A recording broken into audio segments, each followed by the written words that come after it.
Evening. Buyer's remorse. Buy a new car? I'll be moving in. Let's get started. Sorry, I think there's been a mistake. I bought it from Carvana. You what? Yeah, great price. I even have 7 days to love it or return it. So there's no... No buyer's remorse. More like buyer's rejoice. I guess I'll let myself out.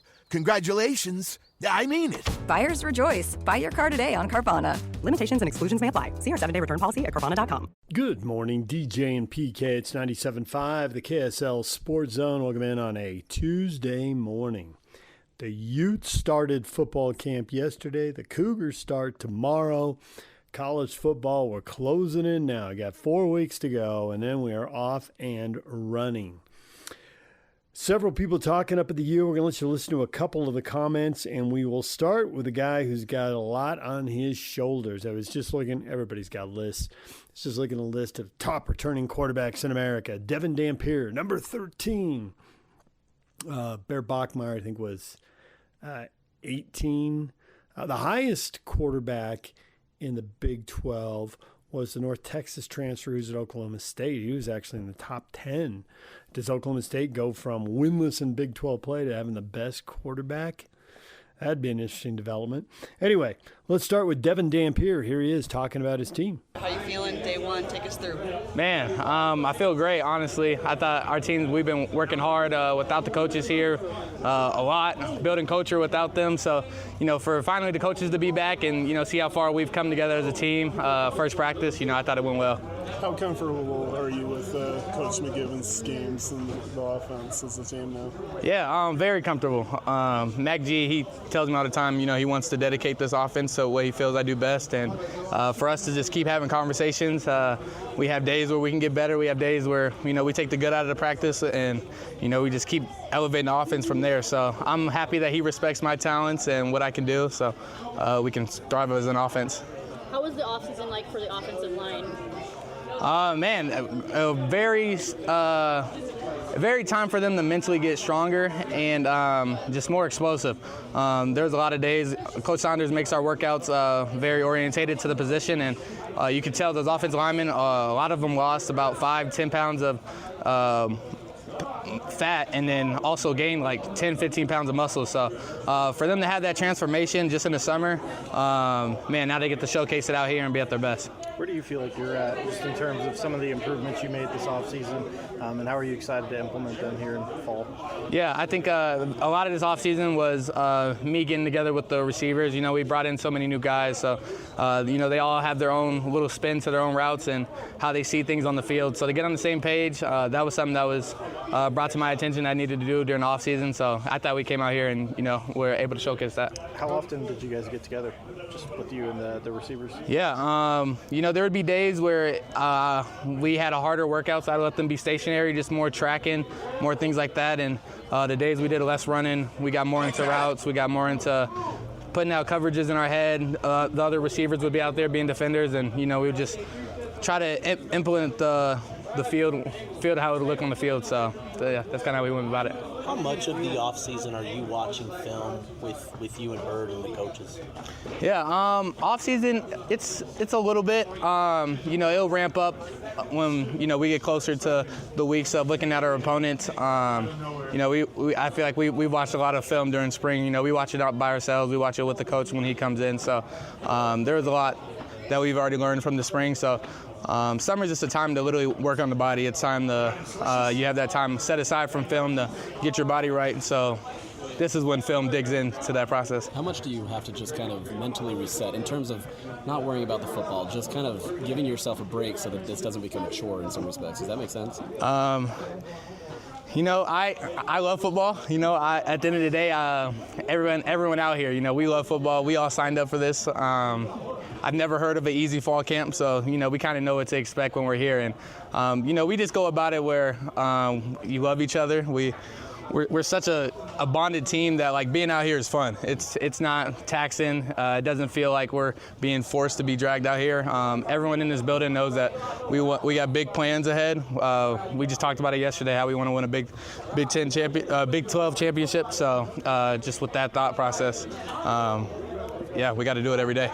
What's it like sharing the quarterback room with Bird and having somebody like him in the offense? Man, Bird is great, honestly. I think the biggest thing I take away, obviously we're best friends outside of this, but especially during football, he's a very talented player. So, I go out there, I do 4 plays, I think I did good, then Bird goes out there, he throws a touchdown. I'm like, okay, now I'm going to answer back. And then, we just keep elevating each other where, eventually when he takes over, he's going to be that guy. And, he's also pushing me to be the guy right now. So it's very mutual always around. How are you feeling about this receiver room going into fall? Man, very exciting. If you can tell, I think every receiver probably caught the ball today just because of we have so many weapons, you know what I mean? We have so many people that can get open. We can put them in different places. So, it shows on the field that so many receivers caught the ball today, so many different ones. So, shout out on their part. Coach McGivern talked about offensive balance being about spreading the ball around 2 players rather than just 50% pass, 50% run. How have you sort of embraced that mindset of getting everybody involved as best you can? Yeah, I think that's the best way for an offense to roll. Beat what the defense is giving us. If the defense wants us to pass the ball more, we'll do that. If the defense wants us to run the ball, we'll do that. And that's just kind of where our offense comes from. We take advantage of what the defense gives us.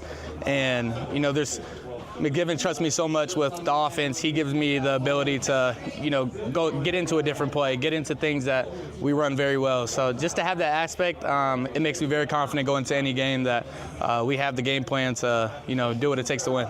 Speaking of confidence, do you walk a little bit different now that you've been around here? You're kind of feeling good in the red. I mean, just take me through being under center as QB1. Yeah, I think, one coming back to Utah after, everything that went on and just being so welcoming for one, my coaches meeting me in the airport. Just starting from there, that builds a lot of respect to me and a lot of loyalty. So, yeah, I do see my teammates looking at me when things get bad and also when things are well. So I prefer to stay at the top of my levels, make sure I'm the same guy, very consistent every single time. And, that's just how I embrace my role. All right, there's Utah quarterback Devon Dampier. Now here's the new head coach, Morgan Scalley. How are things looking day one? Take me through. Excited to be back.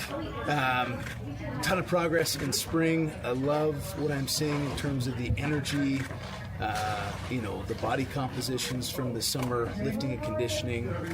Good first day, 12 periods, really not grueling, just trying to knock off the cobwebs a little bit, but excited to have these guys back. Morgan, in this transfer portal NIL era, it's rare to have 2 starting the quarterbacks and sharing the room, but you have that with Devon and Bird. What about them makes them coexist in this offense and on this team? Well, I think the reason for it is they're unselfish. And both of them embrace their role. Both of them are very competitive and understand that their number can be called at any time.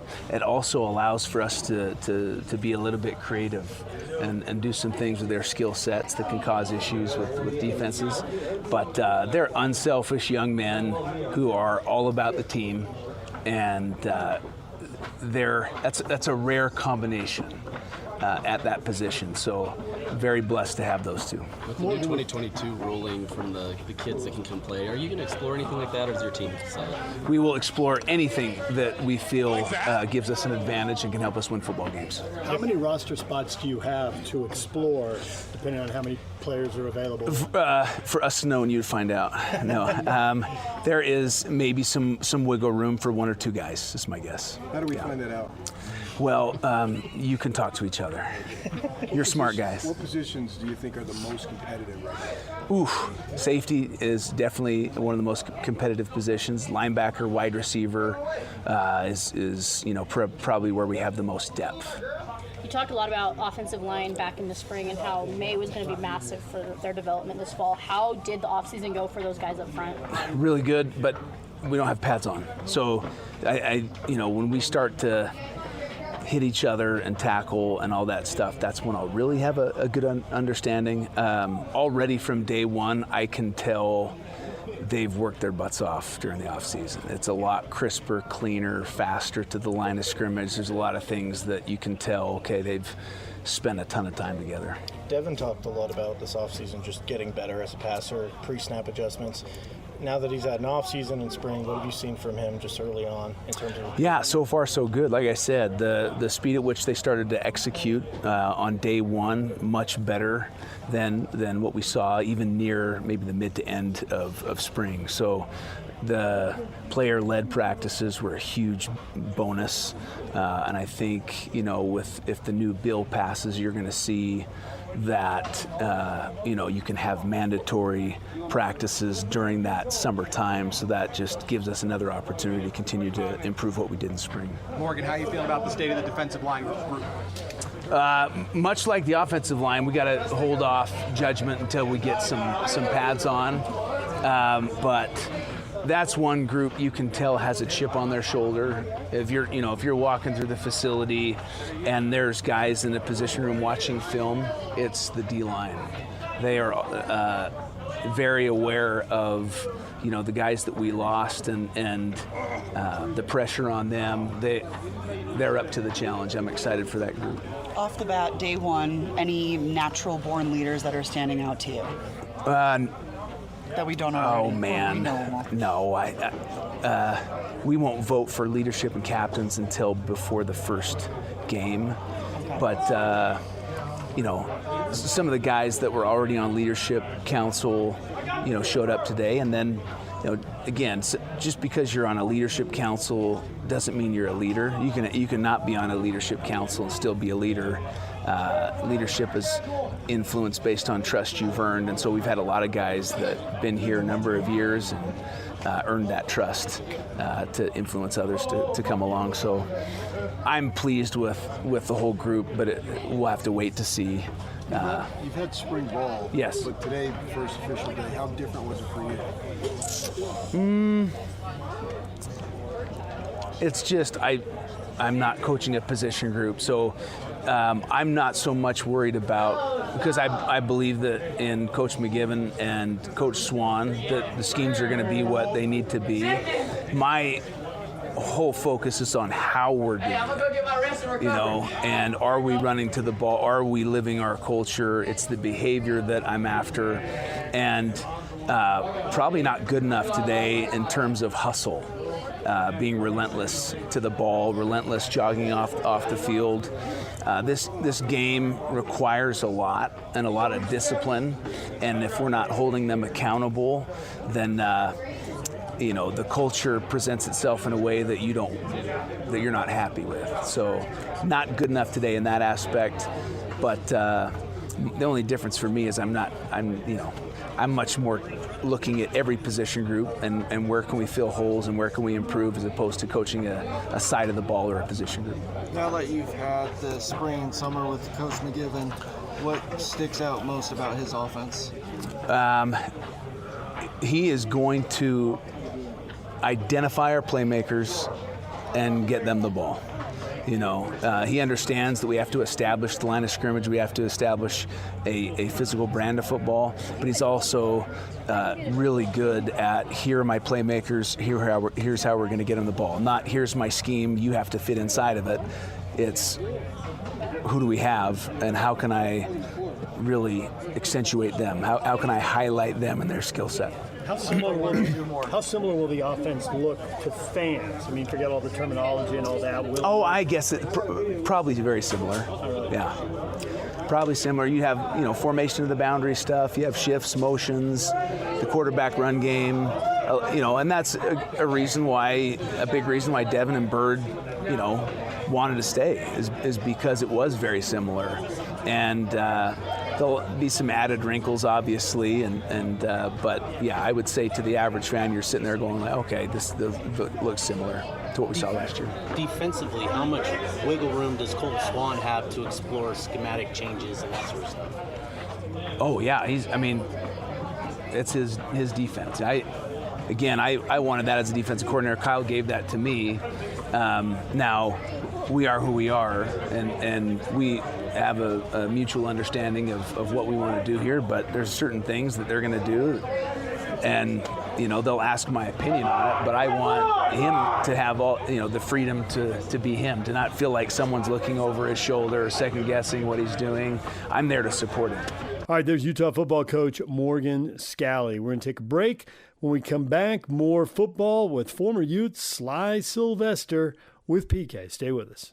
Joining us now on 97.5, the KSL Sports Zone, a friend of the station, an employee of the station, Stevenson Sylvester, former Utah, I almost said BYU, former Utah linebacker, but he can talk BYU. And I also did some TV work with him a couple of weeks ago. That was a lot of fun. Thanks for putting up with me, Sly. Oh, man, I ain't putting up with you. We're enjoying each other's company, my brother. Enjoying each other's company. Yeah, you guys are doing a show called The Front Row with Sam and Jeremiah from Channel 5 that you guys do once a week, right?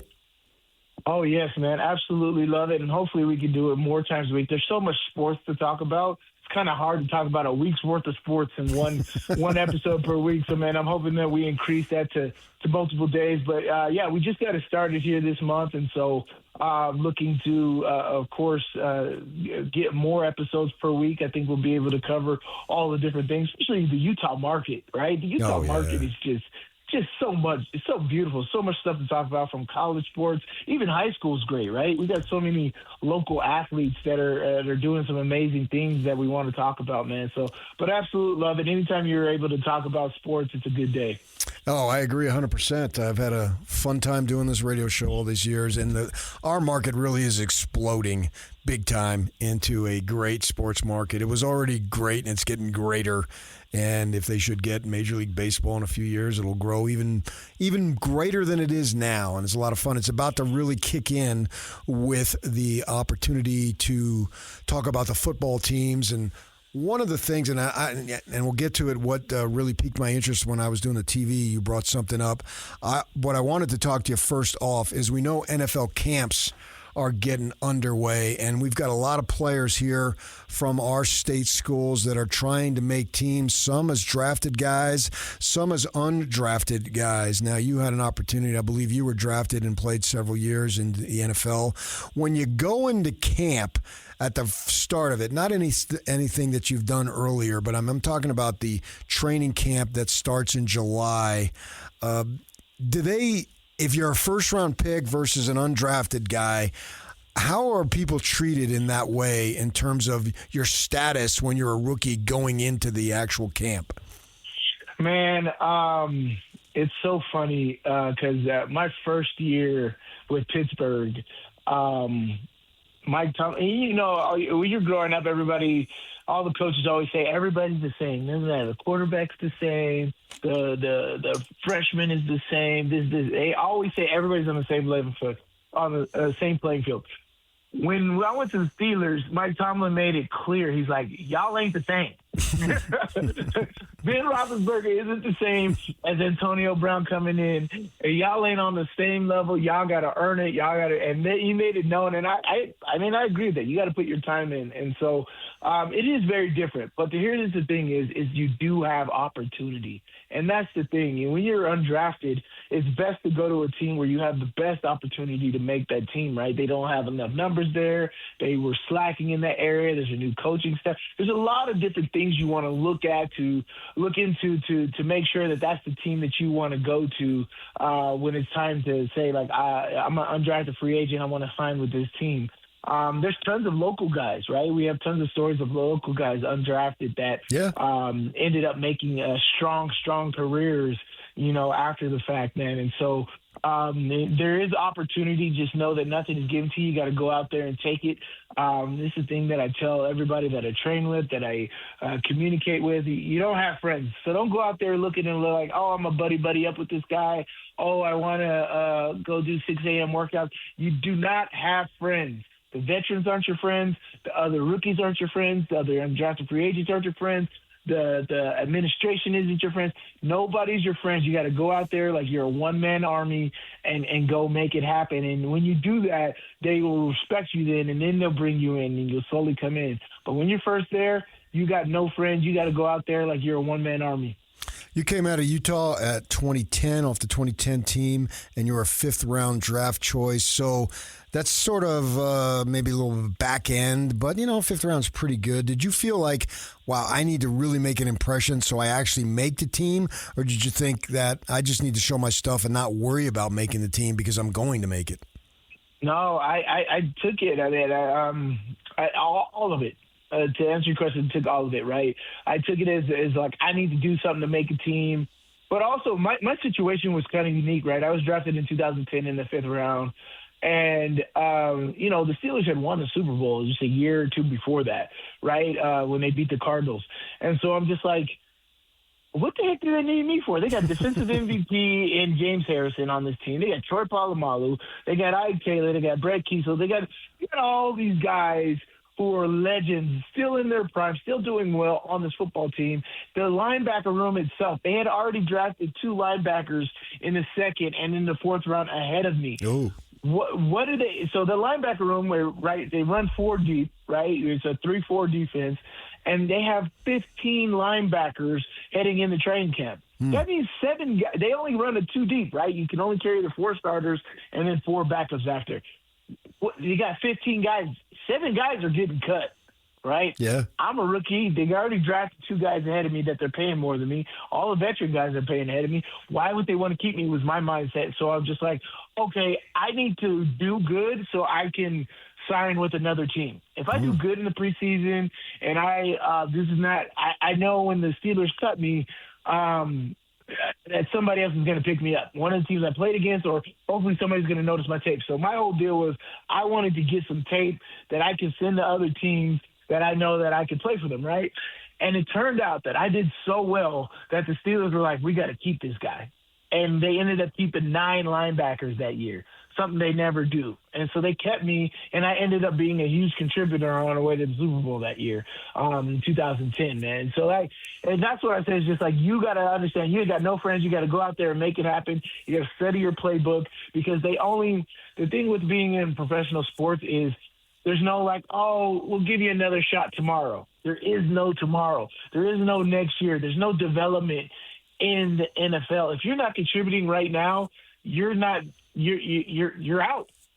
My locker, the locker next to me was a revolving door, right? I felt like there was a new person in that locker every single week. It was so crazy throughout my years in Pittsburgh. And honestly, it felt like a thing where they were trying to send me a message or something like, you could be the next guy. They're going to put the revolving door locker or next to you or something like that. So you're always on your toes in the NFL, especially your rookie year, man. But you got to go in there with the mindset that I got to go take it and make it on your own, man. And then come. Of course, you got to play within the confines of the team because that's a part of doing your job. But essentially, you got to be like, I don't have any friends on this team. Yeah, that's an interesting concept that you had as far as if I don't make it here, I'm probably not going to make it here. But rather than having defeated attitude, as a numbers game and the numbers weren't working in your favor as they weren't for half the guys. And so you weren't alone. There was several guys, but you felt you had that insight, maturity, whatever, to think that, well, if I don't make it here, get myself some good tape, and so then I'm basically auditioning for all the other teams. I think that looking back at that time, that was a rather shrewd way of thinking, and then maybe that helped you relax and you weren't uptight as far as, oh my gosh, I got to play great today. No, I got to do what I can do. Probably not going to make it here, but I still got a chance over there and all these other places. And I'm amazed that you were able to think that at such a young age. Yeah, actually, that's exactly how you had to think about it. For me, there was nothing else. That was all I had. It was kind of like I was a hobo, I just had my one bag, and I go to camp, and this is all I got. I got no home to go to. I moved out of Salt Lake, so I don't have to go back to Salt Lake. I got no house in Vegas. I got nothing outside of this, and that was the mentality that I had. It's like, look, I got my backpack. Y'all shipping me somewhere. It's whatever. I'm good. I got everything that I need, but I'm going to take care of today, right? And so I had everything. I didn't have anything anywhere else. Everything was with me. That means my mind was right there. My mind was right there in Pittsburgh. My mind wasn't anywhere else. My mind was right there in my playbook. My mind was right there every practice, right? There was no outside dots that were going on, and that helped me so much at being present, right? And that was one thing that Mike Tomlin also said is be here, right? You're here, be present. And forget all that outside noise, whatever's going on, whatever house, whatever family drama, whatever relationship drama you got going on. When you're here in this building today, you are here, you are present.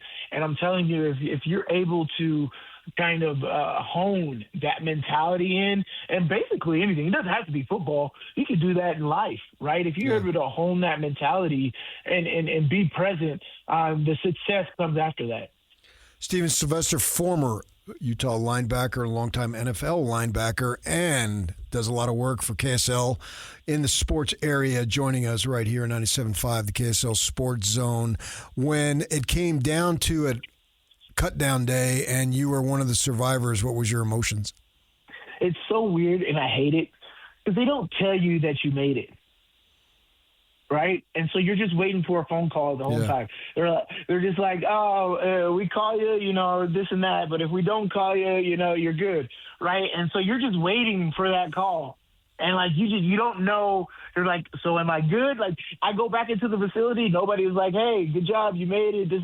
No, it's just like, I'm waiting for somebody to come here like, hey, like on the old Apollo, Showtime Apollo, where they have the guy come and ring people off the stage when they suck. Yeah. That's what I was waiting for. I'm waiting for the GM, security, somebody to come grab me and like, what are you doing in here? Get out. And yeah, but nobody ever did. And so I was just like, okay, business as usual. I swear, that whole day, you're just looking around waiting for somebody to come at you, right? Am I supposed to be in this meeting? You walk into a meeting room, you look around.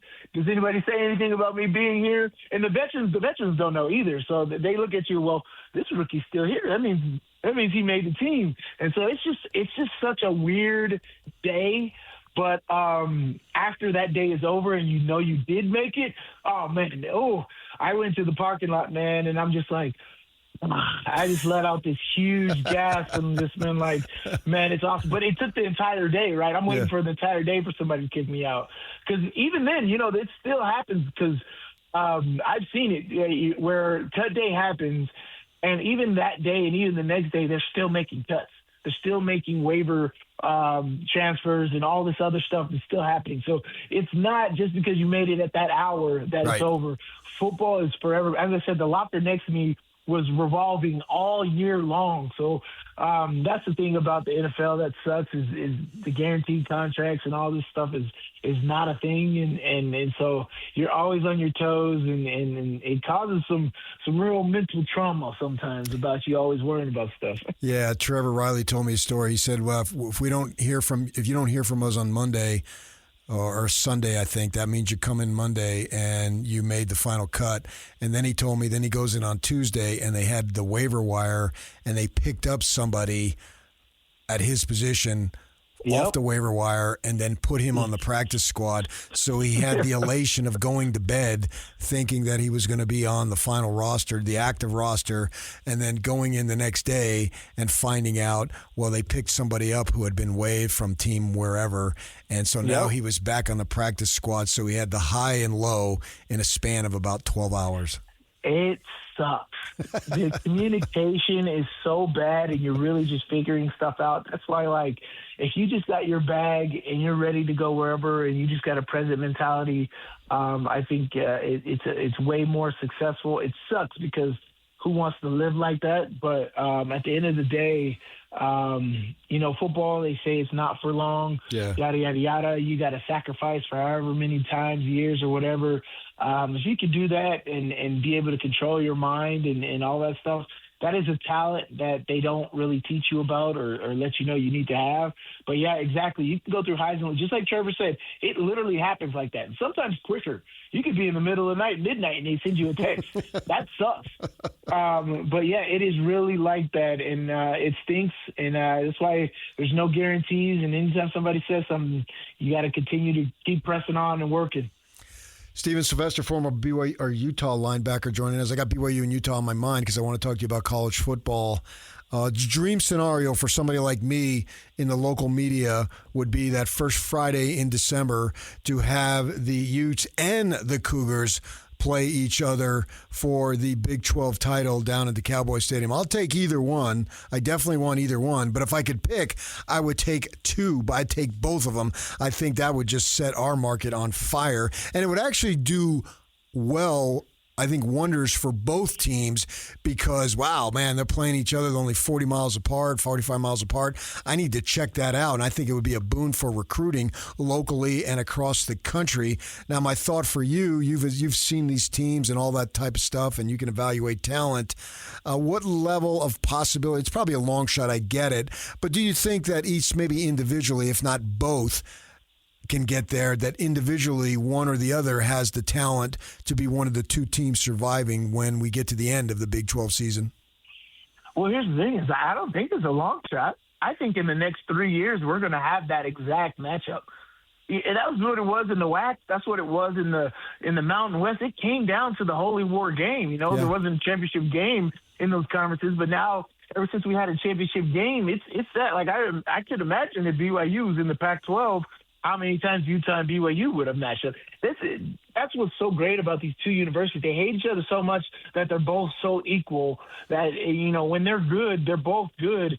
And it always comes down to this game, man. So absolutely love that they're back in the same conference and making this happen. But I think within the next 3 years, we're going to see this matchup here in the Big 12 championship, if not this year, right? You got two amazing rosters, and you go through this roster and you look at position group, from offense to defense, from coaching staff and all of that. These two teams are so primed and ready to face each other in the Big 12 championship that it's paramount. It's an amazing time to be a U fan. It's an amazing time to be a Cougar fan and make this happen, man. But I think that is very possible this year. The way the schedule aligns for both of these teams, they're going to get tested along the way. That'll ramp them up for that last quarter of the season, right? We always put the season into 4 quarters, right? Yeah. The first 4 games, the second 4 games, the first 3 games,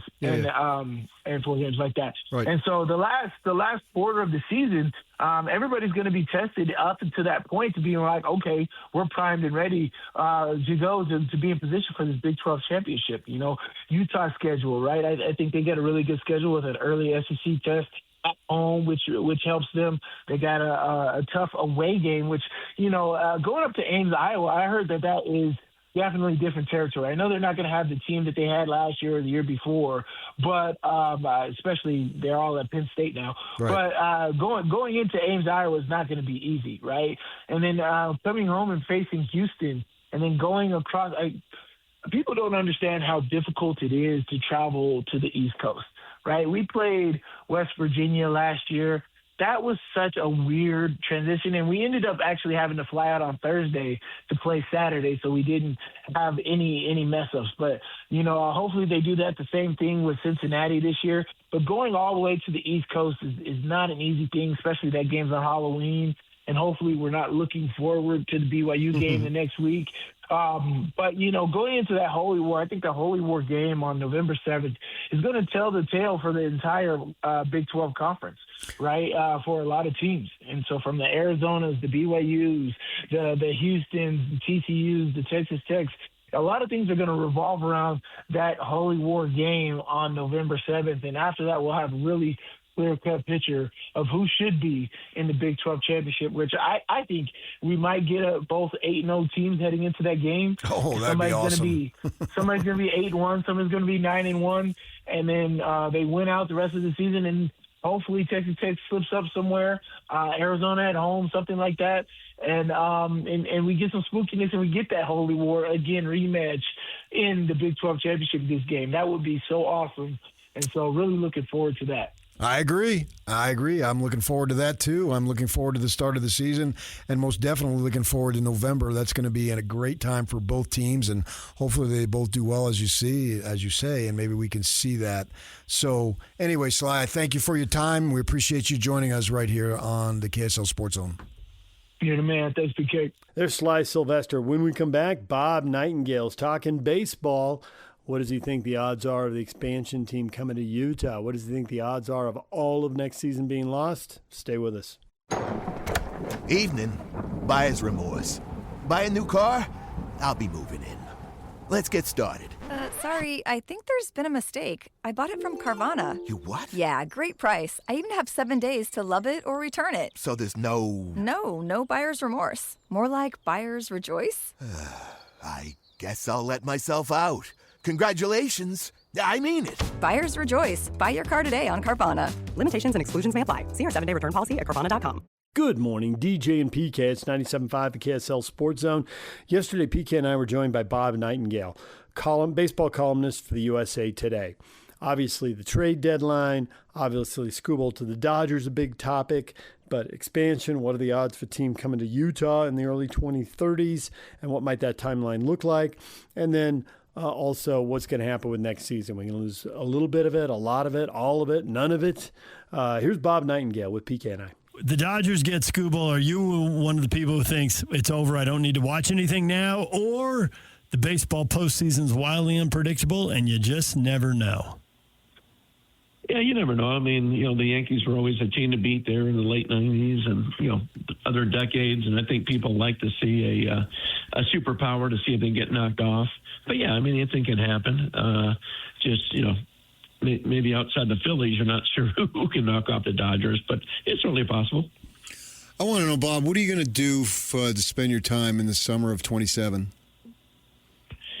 Yeah, hopefully it doesn't go too long this summer. I'm sure it'll go through the spring of 27. Hopefully we'll still give it 140 games in, something like that. I think it's going to wipe out. I do think it's going to wipe out spring training. What's your level of confidence? If you told me right now I can take 140, and you're talking to a guy who went on a baseball trip for vacation a couple weeks ago, and I only have 2 more parks before I've knocked them all out, so obviously I love the game. But if you told me 140 right now, I would take it. What's your confidence level? Yeah, I'm confident we're going to have a season. I don't believe for a second we won't have a season. So I'll take the 140. Nice. If you said okay, over 140, I'll go 140, and do it that way. I just think it's going to take at least 1 missed paycheck, if not 2. And players don't get paid until first week of April, and every 2 weeks after that. So that's why I think it's going to take a little while to see who blinks first. Why would the players, and maybe it's because it's a different generation of players, but why would the players blink after a couple paychecks when there's a history of them not blinking after a couple of paychecks? Well, just a new generation of players, and they're gonna jack up that minimum salary to about $1.25 million. It was never close to being that high.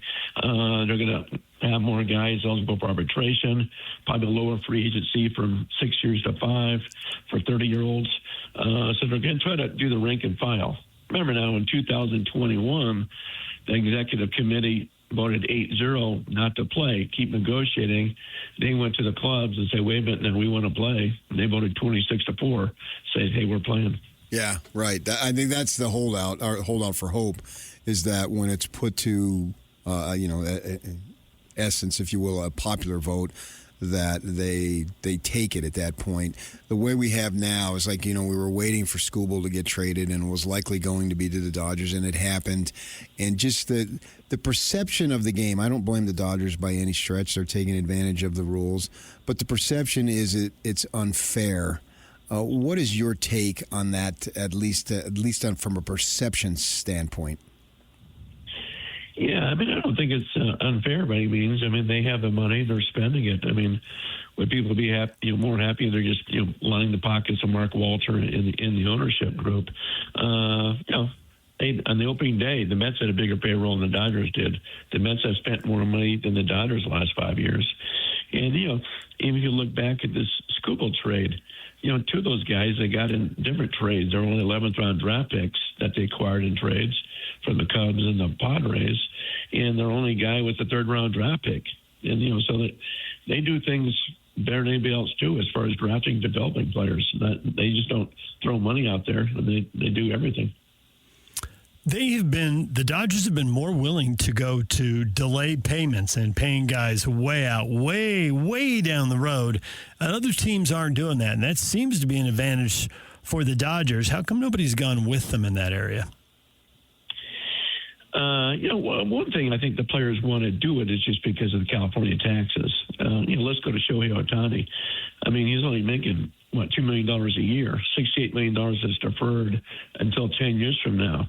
So if you're Ohtani, you avoid paying those California taxes until you're, out of state. So wherever he is 10 years from now, I'm sure it's not going to be in California, so he doesn't have to pay it. So I think they do it more just because the players are more willing to do so, just because of the high tax rate in California. What about the idea, Bob, that the situation with the television contracts and so forth, meaning that the Dodgers spend less than, and I believe you're based out of Phoenix, the Diamondbacks, but in terms of their revenue, because they make so much more money from these other televisions, so forth, that they could literally spend less, but the percentage-wise, but it actually is more in dollars. Is there anything that can be done as far as, I guess, evening that out? Well, I think that's why with the when you talk about luxury tax or a salary cap, I should say, they want, a floor too. So you're going to force these teams to spend money. And they're also, if there's a salary cap, they're forcing these teams to share all their TV revenue. So the Dodgers, who are making about $340 million a year, shares equally with the teams like, Milwaukee Brewers, who are making $20 million a year. Diamondbacks are probably about $25 million or so. The Padres. So that's the part they're trying to get, do the level playing field, very similar to the NFL. The Dodgers have the second highest payroll. The Mets number 1, the Yankees 3. The Yankees have been crushed by a couple of injuries here. Are they going to get healthy enough to pay off the promise and meet the expectations the Yankees are just always expected to make and pay off the promise that they had earlier this season when they were healthier? Well, some of the Yankees just so injury riddled right now. I mean, no Judge, no Stanton again, no Cody Bellinger. I mean, you're not going to win that way. They want to make some moves, but if Aaron Judge doesn't come back, they'll probably just spin their wheels. I don't see how they can win with Aaron Judge, and I think they're a lot more pessimistic than they convey publicly about whether he can return or not. A lot of people don't think he'll be back. How does this labor issue affect expansion? I don't think so. I haven't heard anything on that. The only thing that affects expansion is making sure that two teams, don't have to do what they did in Florida, where they paid about $4 billion trying to keep that Miami franchise afloat. Tampa's had problems with the stadium, so as long as the stadiums are ironclad and they trust the ownership groups, it shouldn't have an effect. I thought with the new ownership group in Tampa Bay, that stadium was on track, but now I'm reading stories that there's some hitches there. Is that going to get ironed out, or is that going to slow things up? Well, I mean, the thing's been going on forever now. Yeah. I think they got to get this thing resolved soon, or not. If not, I would say they open the doors for move that franchise over to Orlando. Orlando's been craving for that thing for a long time. If they have the right ownership group and get a stadium in place, billions of visitors visit Disney World every year. So it'd be easy move if they can't get it done in Tampa.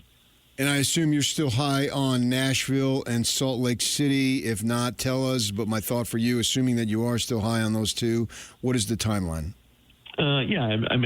Salt Lake, I think, is a lock. It should be Nashville, but Salt Lake's got the ownership group. Got Dale Murphy involved, everything else. So I think that's a go for sure in Salt Lake.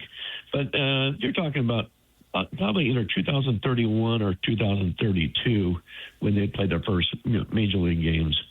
And some owners aren't crazy about it. I mean, it's going to be a high expansion fee just because the talent that, as we've seen pitching wise, now you're going to dilute it more, by having 26 more pitchers in the game. It's like, wow, where's this talent going to come from?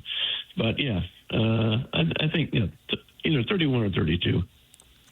Isn't part of the answer on where the talent is going to come from that the game's going to continue to be more international and there'll be more players coming, whether it's the Caribbean, Central America, Japan, Korea, wherever? I mean, the whole goal of the World Baseball Classic is to keep growing the game. Venezuela, I should be throwing Venezuela in the mix as well. Isn't that where the talent's going to come from? They hope so. I mean, that's why I think that they're going to let the major league players play in the Olympics and, in 2028 here, doing that. But yeah, I mean, it's more and more international players for sure. Just like we see in the NBA, we see that more in baseball as well. I had heard some stuff or read some stuff about possibilities of revamping the draft and maybe high school kids know and getting some form of foreign players into the draft. I haven't heard anything. It's about a week or so ago. It seemed a little silly not to let high school kids get drafted, but where do you think that stands? Yeah, I don't see there's any way that's going to fly. I mean, they like to, it's cheaper for the colleges to develop these kids instead of the minor leagues, but there's no way you can force these kids to say, okay, I don't want to go to college. What I have to do is go to Japan or Mexico for 2 years. So I don't think that's ever going to fly. I really don't. I'm not even convinced why the owners think that would be a good job. I mean, there have been plenty of stories about, if you start forcing all the pitchers to go to college, they're trying to win there. They're not trying to develop, and then do guys pitch too much and they have arm problems? It seems like for a sport that wants more pitching, pushing all those pitchers to college is not a great idea. No, I agree. I mean, if you go to college, you may not be playing until you're, starting into your junior year, that sort of thing, if you're a position player. So, yeah, that's why I think there's so many holes in that theory. That's why I don't think that would ever fly. Yeah. Well, Bob, we will continue to read you every week. We appreciate your calling. PK turned me on to it. I'm a regular reader now. And for people who want more baseball info, they can follow you in the USA Today, get all your stuff online. You got a lot of good stuff. Thanks for coming on, and thanks for writing baseball all the time. Sure, my pleasure. Thank you, guys. All right, there's Bob Nightengale from the USA Today. When we come back, what is trending? The headlines are next. It's time to get your morning started with the news you need to know. News update. News update. This is what's trending with DJ and PK. Hashtag NFL.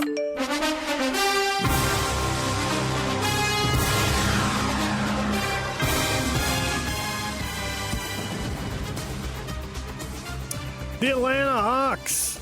The Atlanta Hawks? Yuck, you got to get into football season, man. The Atlanta Falcons signed running back Bijan Robinson to a 3-year, $75 million contract extension, making him the highest-paid running back in the NFL. He got a record $51 million guaranteed in the contract extension. New coach, new quarterback maybe with Tua if he wins the job there. What are the Hawks going to do in one of the softest divisions in football? Just get a winning record. You can win the division. And at 8-9, you might anyway. Somebody's got to figure it out there, right? Well, that's the thing about this is Bryce Young's also on this rundown here.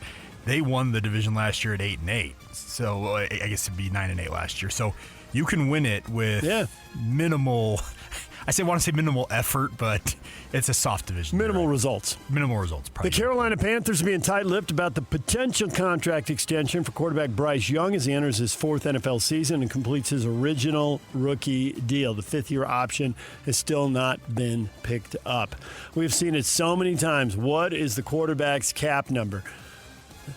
The rookie quarterback, the low cap number, enables you to do so many more things. As they get paid, as that cap number goes up, you got to let good players go. Seahawks had to do a little bit of purge because their quarterback's a little more expensive now than he was a year ago. Denver Broncos coach Sean Payton said he'll talk with Taysom Hill about a potential reunion between the two in the Mile High City. Hill spent 9 years in New Orleans but left the door open to keep playing. This was just about as obvious as a story as you could see when he got let go. Gosh, who might want him? The guy who unleashed him once upon a time? A guy who never. I would say never. Nearly never. Rarely smiles on multiple occasions when Taysom Hill does something on the field.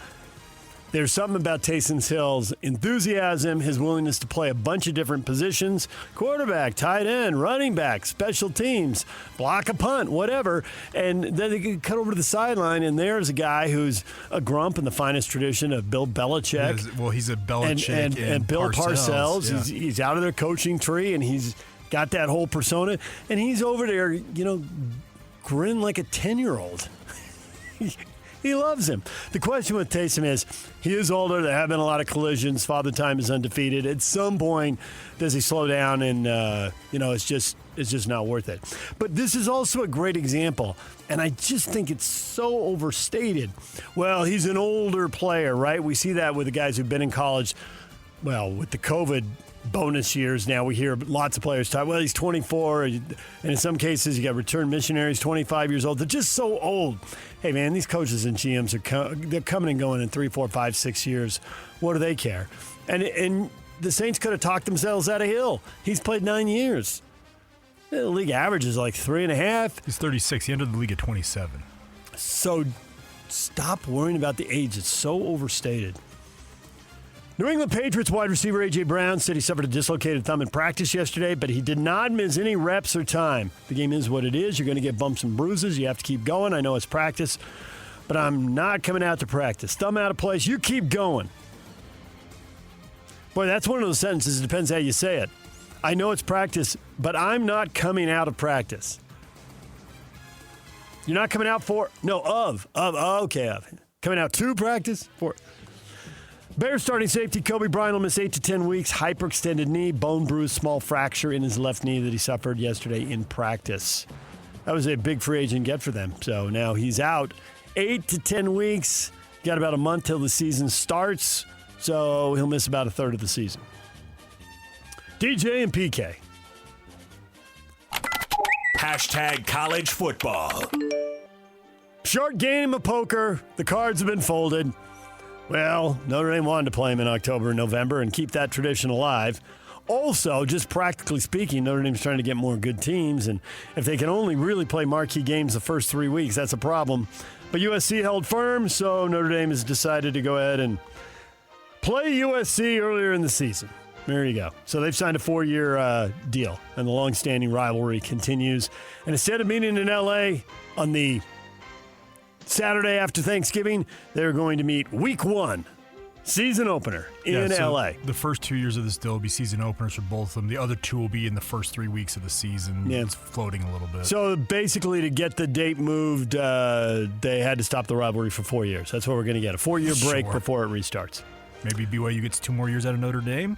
Maybe there's more than 2 years, and maybe more Big 12 teams should be exploring that. What's the best game Notre Dame can get?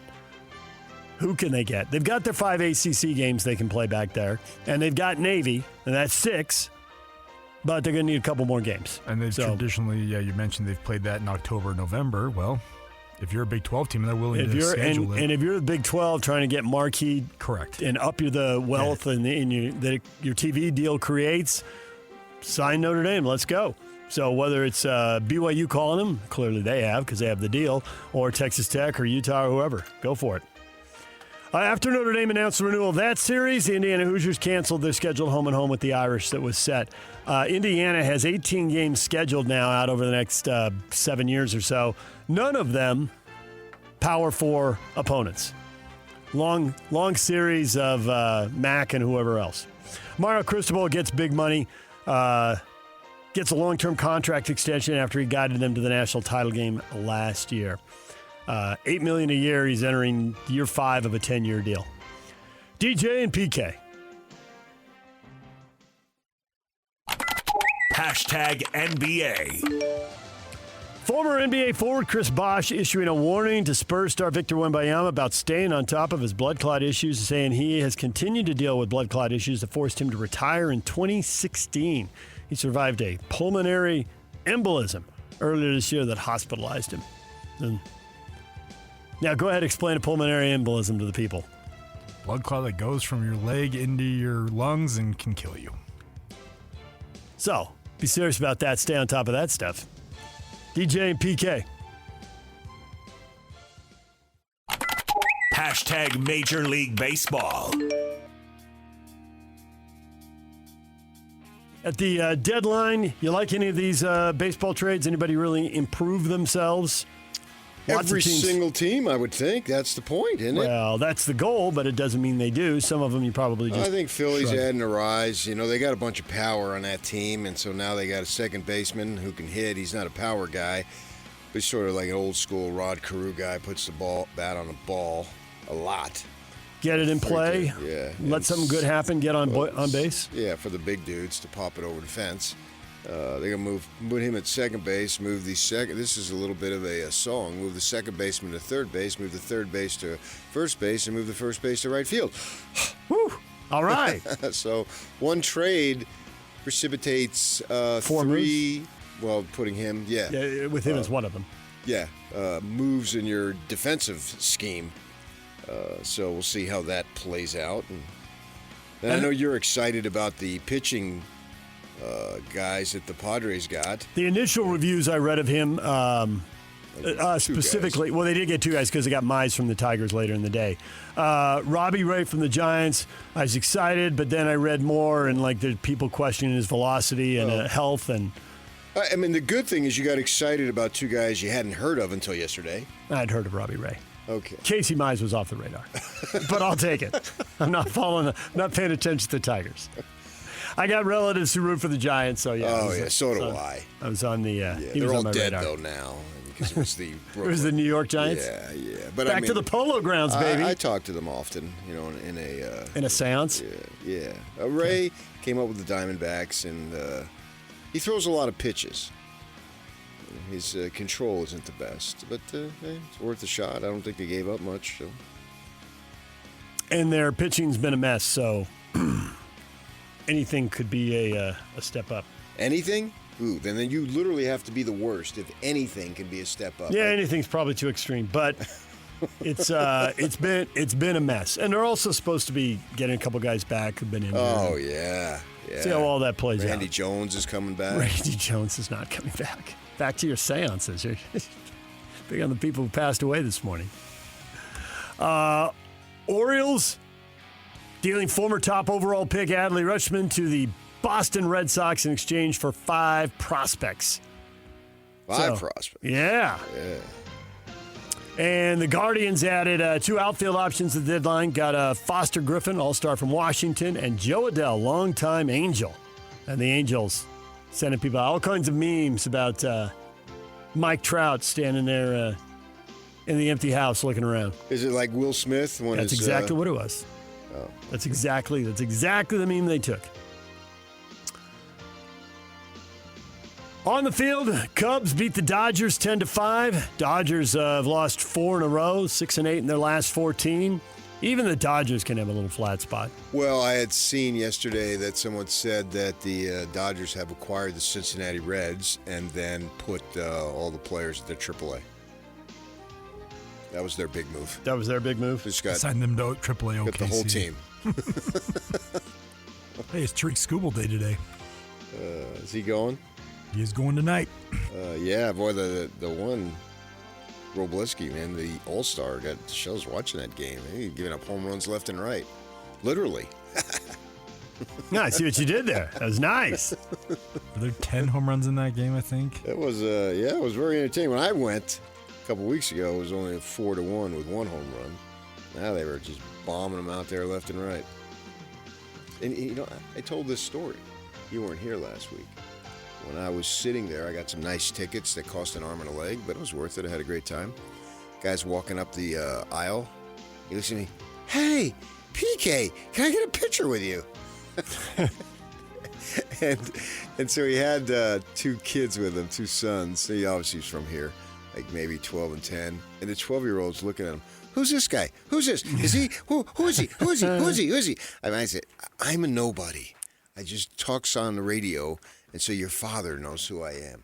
But I'm not one of these players, so don't get excited." Not a player.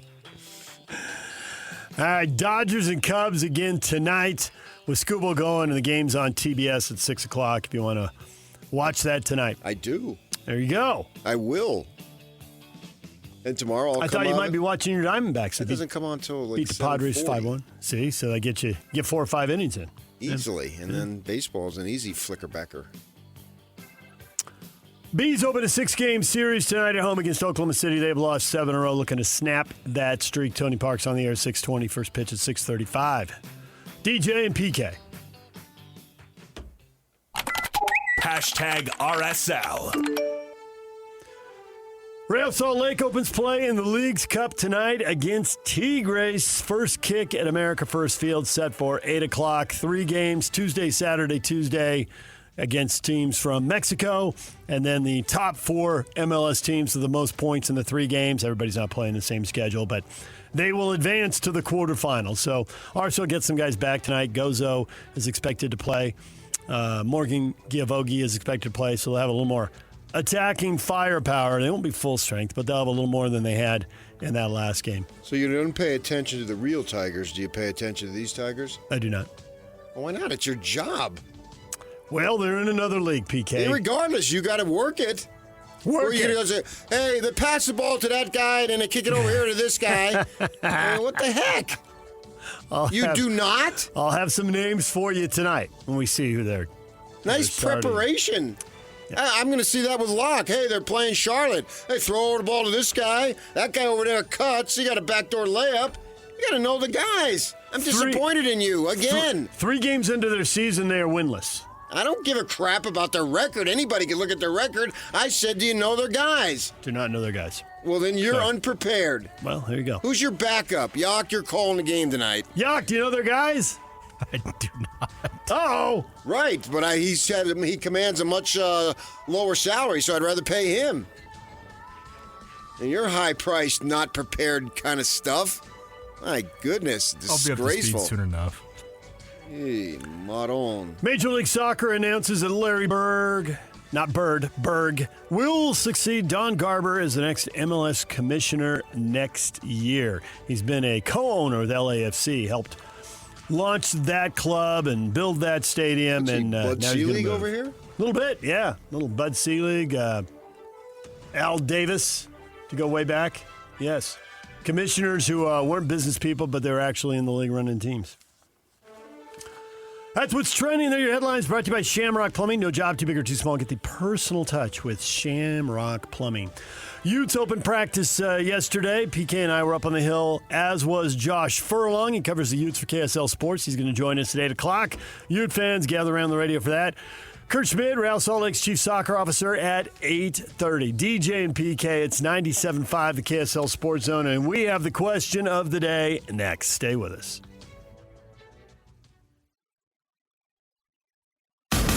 They've been doing it for a while. This is Jake Scott and Ben Anderson. I think the Jazz want to make the playoffs this year, and they really have no motivation for not making the playoffs this year because their draft pick goes to the Memphis Grizzlies in the Jaren Jackson Jr. trade. How motivated are the Jazz actually going to feel to maximize the win total of this roster using all the assets available to them to get there? My guess is it's actually not as high as fans would think because they don't have to do anything exactly right. The truth is they are dedicated to it. But that doesn't mean they have to do anything about it right now. Sure. But no, not one person in that building, if you went up to him and said, hey, is the Bosnian Beak your answer at center? Not one of them is going to say yes. Right. Or Jackson Hayes. Or any of that. No, they're not. Yeah. So, yes, they do need to address the problem, for sure. Do they need to address it right now? I don't think so. Absolutely not. No, why would they? Catch Jake and Ben, afternoons from 2 to 6 on 97.5, the KSL Sports Zone.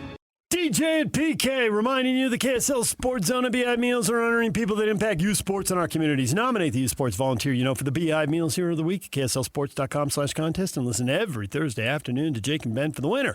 It's the Beehive Meals Hero of the Week. Question of the morning, fresh off our interview yesterday with Bob Nightengale.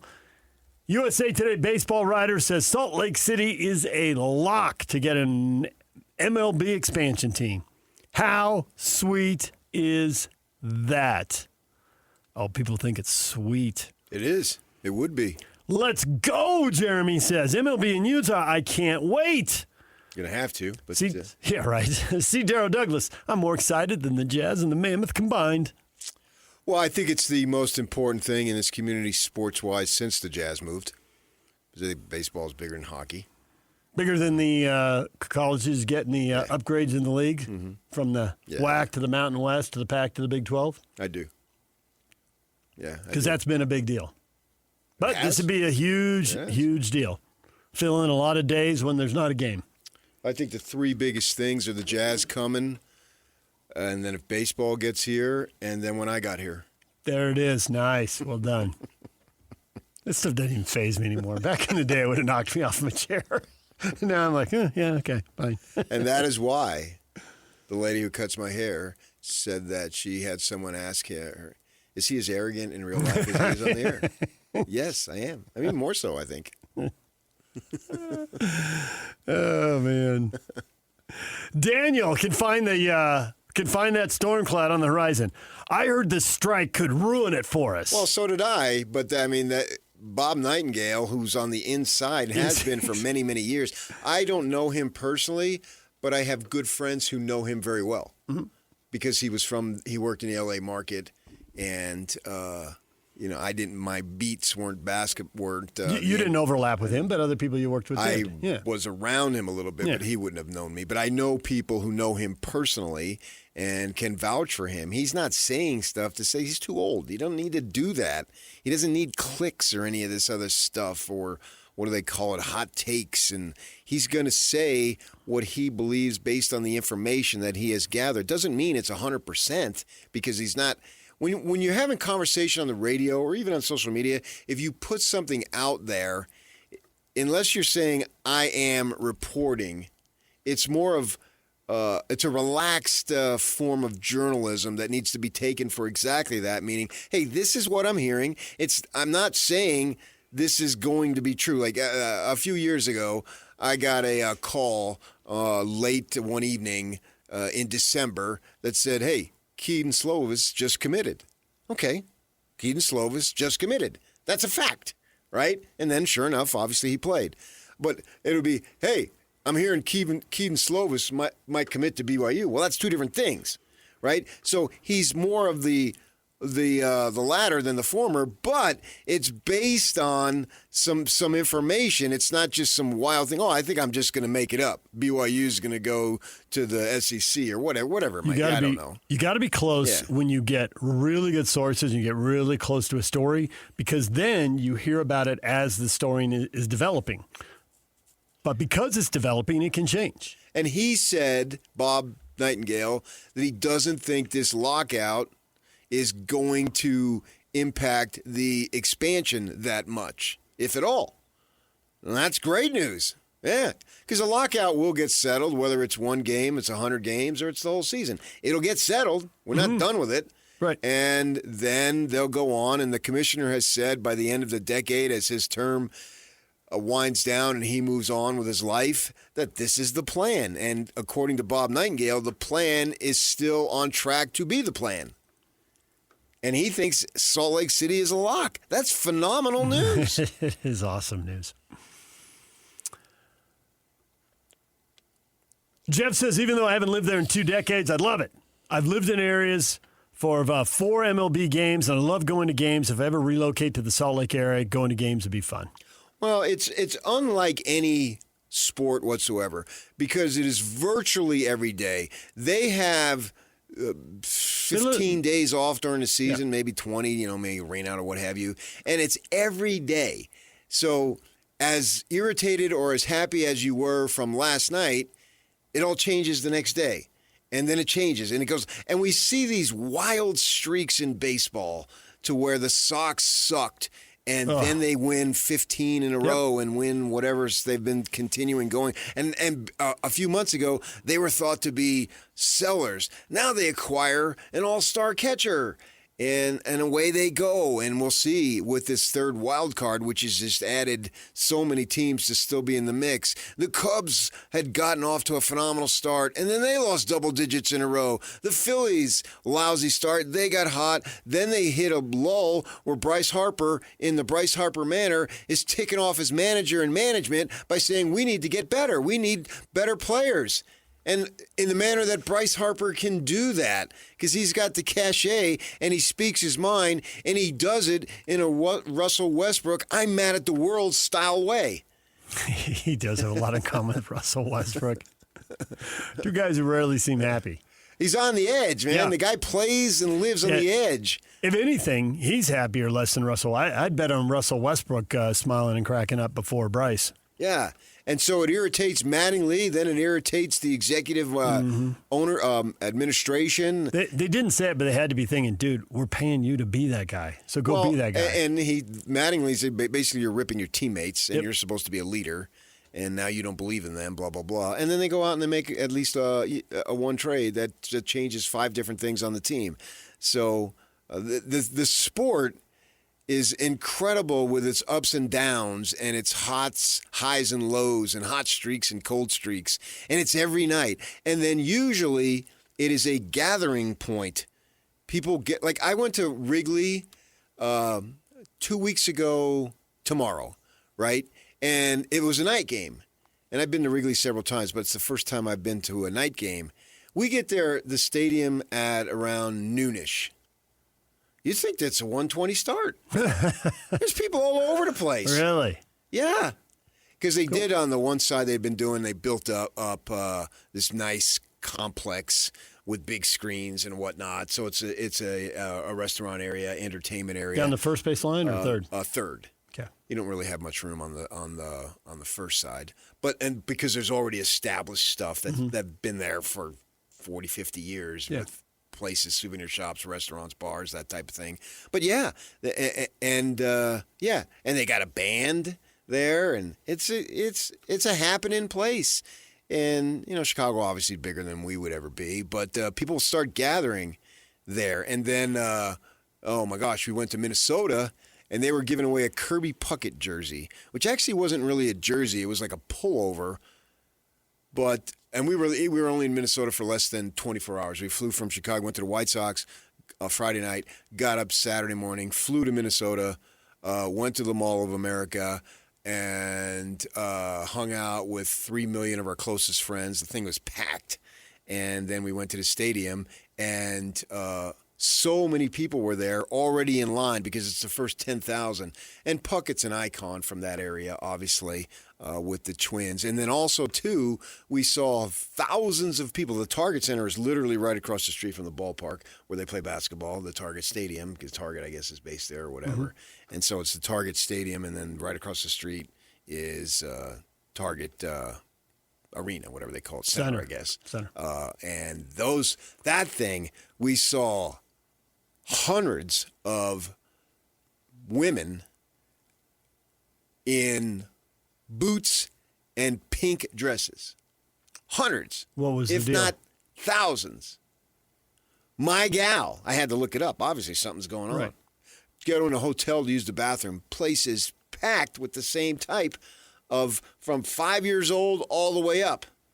And I happened to see a bunch of college-age young gals coming in, and they were all dressed up like that. And my wife says, "You ready?" And I said, "No, let's sit here. Let's look cool. Let's just stay in the lobby here for a little bit."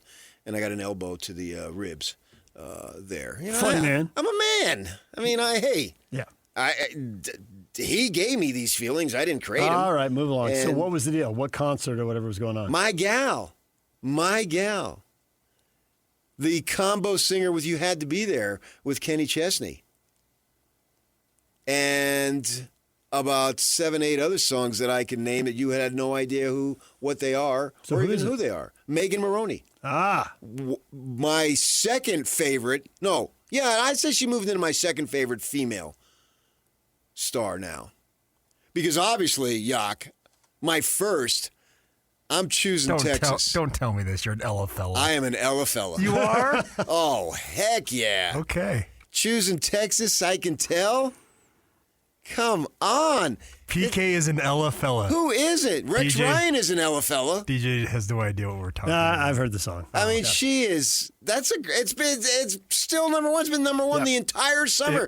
She's broken every record by every single female artist. That's what you have to do so that I know the song. Get out of the way, Mariah Carey. Get out of the way, Whitney Houston. Bye-bye. Ella is on top. Yes. Oh, I am a full-fledged Ella fella. No question about it. Yes.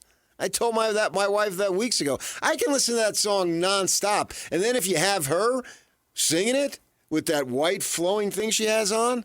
Oh, get me a bottle of water right now. USA Today baseball writer Bob Nightengale says Salt Lake City is a lock to get an MLB expansion team. How sweet is that? And Jared says, of course. You think the Millers bought land for a stadium without knowing it was happening? Yes, I do. I think they bought the land for the stadium. Well, if you underline the word knowing. Right, exactly. Anticipating. Suspecting. Hoping. I think they... Expecting is even a higher word than any of those. I think the thing with the project is that if the baseball doesn't happen, which we all think it would, they can turn around and repurpose that land for something else. I mean, it's right next to the freeway. It's between downtown and the airport. It's not like you can't develop that land with some other business or residential or. Well, you gotta buy land because God ain't making any more of it. Thanks. Take it easy. I'll take it any way I can get it. But I do think they had an idea and suspected and knew that doing that would move the project along and increase their odds. Well, it sends a stronger message. You've got a corporation that has proven successful in running a pro franchise at the highest level. Mm-hmm.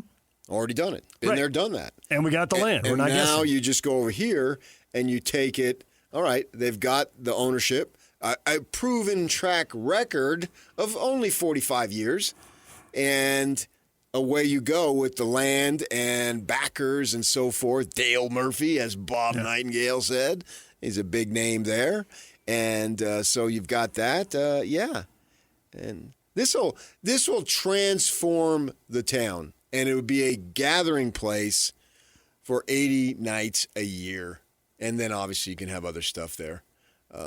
But yeah, it would be a game changer in the manner of a game change that this community has never seen. And then you got the rivalry going on there between one owner and the other. Let's go, man. There would be that. Yeah, I like that. One up in each other. Yeah. Ed, God, I hope this is true, and I hope it happens soon. We do have a lot of people asking about the timeline, and Nightengale laid that out. I think the timeline is what it is. Yeah, 29 for a decision, and play ball in 31 or 32. Right. 29 is the big decision. That's the thing, because then at that point it's official. It's locked in. Phoenix went through that. They did the same thing in the mid 90s, and they started play in 98. And I think it was 2 years before they took the field. They had some minor league stuff, obviously, and then they hired Buck Showalter at least a year, if not longer, before the actual first pitch. Yeah, I think it was a year. And he wrote, he was famous for writing some book about everything the organization was going to do, every detail, which lasts as long as he does. Yeah, well, I mean, it's baseball, and managers get fired left and right. So you got guys, the Phillies fired their manager, and they were in the playoff last year. Cole says baseball has a huge asterisk right now. Get a team just to watch the Dodgers spend $2 billion on their roster. A lot of Dodger talk. Aaron, put them in the NL in the same division as the Dodgers. Well, they'll be at that point. They will revamp everything, and you won't have these teams going back east as much. The Yankees do not need to be playing games that start at 10 o'clock p.m. their time. Nor do the Dodgers and Giants need to be starting at 4:35. Yeah, when everyone is sitting on a freeway, especially there's more transportation in the north than there is south in terms of public, but still, you don't need that. So that's part of the reason why they need to have a Western team here in a time zone that is only an hour different, and it's not that big of a deal. And so you will then have you'll have a complete revampage. There is a chance schedules and divisions would look like. There is a chance. They floated the idea, although they're not committed to it yet, but they floated the idea of getting rid of leagues, and it would just be more like the NBA where everything is regional. You know, you could just have an 8-team Western division, so there might not be an NL and AL West. I think if they keep the leagues, I think essentially there would be. American League is more realistic. Angels, Athletics, Mariners, and whatever this team is named. And we have plenty of people already trying to name the team. Or it could just be 8 teams, and they could all be in there. I think there'll be some form of that to where they will be playing teams more frequently in the West. And even if they have divisions, or even if they keep the AL-NL thing, to your point, you could be playing more games as an AL West against the NL West than you're playing against the AL East. Which I think that will be the case. That seems very likely because everyone can draw a straight line from that to more money. That's the bottom line there. It's not – you're leaving money out on the table for no reason, and things have changed dramatically. You can cut your travel costs and and 3 teams in the city. Increase the and increase the audience for all your games. Right, and they draw regionally. They draw well because people are into it. It's every night, every single night, and that's what I was when I first became a Dodger fan. When I first moved to Arizona, it was the radio, and I had it on every night. My friend, my college roommate. I spent a lot of time in San Fernando Valley with him and his father. Get off work, eat dinner, and he had projects around the outside. Mm-hmm. Dodger game on the radio every night. Put Vin on the radio and go out in the yard and work on whatever is going on. Do what he would do. Yeah. And then as the night progressed and it got darker, come inside, watch the end of the game. Turn it on TV. And it's not literally every night, but it's almost. It is your unless you have something to do, a party or something. Yeah. It's what you do. It's 6 nights out of 7, 6 days out of 7 in a slow week, 7 out of 7 in a busy week, and it's super cool that way. I that's one of the things I missed moving here. Mm-hmm. I missed the Pac-10, and then I got it for a little while, and that was super cool. And I still follow day to day, but I lived in 2 places that had 2 teams. So lots of people are following it day to day with real passion. Yeah, right. And you knew every little move that they would make. If they brought up somebody, and they sent somebody. I mean, there's really nothing like it because it's literally every day. Now, other sports can't play every day. Obviously, football can, and I don't believe basketball can. I think the basketball, the product gets watered down. 3 a week is the most they should be doing, and there's an argument for 2, but financially that's not going to happen. Right. And so that's why when they're playing that 4th game in the week, and it looks like they're people running start in mud, dragging. Yeah. Well, duh. Right. It's too much running. And then you factor in the travel because it's not 4 games in 1 week at home usually. Nope. It's different cities, and that wears you out. We've all traveled to an extent, and it wears you out. And you're in the winter, so you can get prone to be sicker and all that stuff. And but baseball doesn't have that, and it can be a virtually everyday experience. Yeah, and the Dodgers with their $2 billion payroll, that means they'd be coming through town. I'd be into it. Having lived in multiple towns, it's a big deal when the Dodgers come to town. It doesn't matter. I would argue it's bigger than Santa Claus. Not bigger than Santa. Because they do it. They're going to be here. Santa, what's he here? Half hour? He's here, but it's like you don't even know it. Right. You all are sleeping. Right. Yeah. And then, boom, then he's off to Fillmore and Beaver, St. George, and away he goes. And then he has some satellite Santas to cover sometimes. Never heard of satellite Santa. Yeah. Some people call them elves. No, they're satellite Santas. Yeah. That's what caused the big problem in Elf. They said it was Santa, and Buddy knew it was a satellite Santa. And it created all sorts of havoc. Lance says, I can't wait for baseball. The Big Ten will be next. They want the Salt Lake market come the next round of college football realignment. Lance is counting his chickens before they hatch. Actually, though, when you think about that, that's the one. We were on the air when the soccer was getting going, and I wasn't a big soccer guy, and I'm still not. I'm not going to pretend. But I follow it, and I wanted the soccer to succeed at a high level because it sends the message: we're big time. This is a good sports market. Yes. People rally around teams. Right, so I don't care what it is. I want them all to win. I want all ourselves with Pablo, obviously, with us having the same background. I want them to win. I want the Mammoth to win. I want the Jazz to win, the locals for college and football and basketball to win, because it just sends the message this is a place to be, man. This is a big-time place. You can have an MLB team, and then who knows, 20 years maybe, an NFL team. At that point, you're ready to go. There's nothing else you need to add.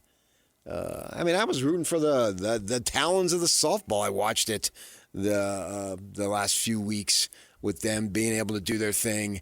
Back-to-back champs. Yeah, just more awareness. This is a big-time sports area. People here love their sports. Indiana loves their basketball. We hear about that stuff, right? Oh, the Mormons, they all got a gym in every church. You hear that stuff. Yeah, all right, great. They love basketball. Everybody. If it starts with the Mormons, the LDS people, and then it grows from there, great. And we've seen this happen with other markets. There was a time that places like Phoenix and Miami, they were great for the weather, but they didn't have any teams of their own, and they came of age first with one team in the 60s. Here it was the late 70s when we got the Jazz. And the markets, they grow over time. And Phoenix had everything. Obviously, they lost the hockey. Miami has everything now. But there was a time they were just going to Miami for special events. Didn't really think, Miami's not big enough, can't sustain it. We've seen Nashville and Charlotte undergo it more recently. I think that the thing that would be a little bit different here is it would be, and I don't know this for sure, but I think it could be that it's those people in Utah are great sports fans. And I think to an extent in Arizona, in the Valley, that's a good sports market because you got so many fans from so many different places who relocate there or who spend time there. Sun Belt markets are different like that. I don't know that we would have that. Now, we still have a lot, and you see it every time when the Lakers come to town, obviously. There's a ton of Californians, particularly Southern Californians, who now, for one reason or another, live here, right? And you notice it most when the Lakers are good and they come to town. I think here we can establish our own identity rather than, that's a good place to go watch my team. Yes, because I think what you're saying about the Lakers is true in lots of markets. But I think when you go to Arizona, what you find out is, and I found this out in San Diego also, I think this is where San Diego and Phoenix are very similar, lots of teams bring lots of fans. Like in San Diego, I remember going to a Cardinals game in San Diego and looking and going, there's like 5,000 Cardinal fans here.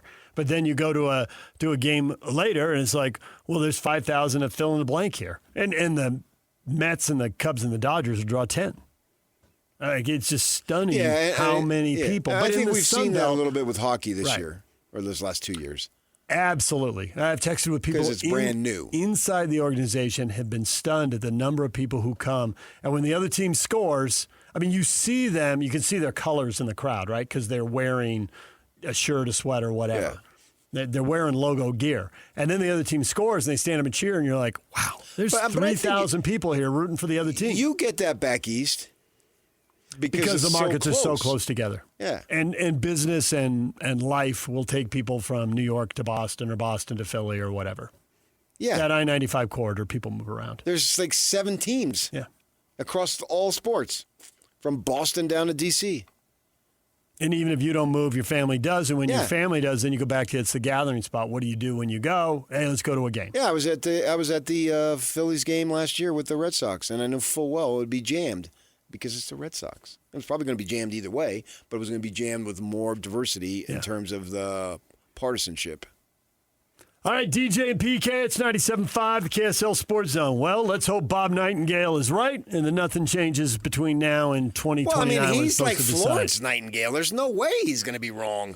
Josh Furlong, covering the Utes for KSL Sports, joins us at the top of the hour. Stay with us. 3, 2, 1. This is Scotty G and Coach Tim LeCombe. For Utah, it's offense and maybe defensive line, but primarily the offensive line. And so I'm like, okay, maybe I got to dig a little deeper here. But honestly, the more I kept looking at it, the more I kept thinking, it really comes down to those two position groups. Can Utah have offensive linemen that can step up? I think the big question mark outside of the offensive line for Utah nationally is Morgan Scalley. Yeah. But nobody even talks about that around here because I think everybody has a real comfort factor with the way things looked in that bowl game, honestly. But the bottom line was they were sharp. They took advantage of opportunity more so than maybe a Whittingham team would. It felt like the guys were loose and ready to ball. That's like a sign. And then you hear all the stuff from the guys, how happy they are. Catch Scotty G and Coach weekdays from 10 to 2. Presented by Mountain Land Supply on 97.5, the KSL Sports Zone. Join Scotty G and the Coach tomorrow at Bar Dub Grill off exit 222 in Nephi. They'll be doing their show live on location from 10 till 2. Lance has me going. They want the Salt Lake market for the next round of college football realignment. I hope you're right, Lance. I don't know with this federal legislation if it's going to pass or not. I kind of suspect it's still not, but it puts a limit on realignment. Is it going to put the kibosh on the whole thing? I hope it does. There are bigger markets in the West. I don't care. Let's build up the Big 12 right here. The Big 12 has enough. It has access. It'll get more access. No one argues anything in basketball and the other sports. You'll have access to the tournaments. I won't be worried about that stuff. And if you want to move, you have to do 5 years of independence. Yeah, 5 years of independence. If it passes, if it's not amended before then. Well, I mean, there will be some amendments. It won't pass literally as is. Right. But as currently constituted. It's just, if it happens, great. But if it doesn't happen, it's not like before. Let's just see how this works out, man. I'm high on the Big 12. A lot of Ute fans would like to get connected to Oregon and USC and UCLA again. Why?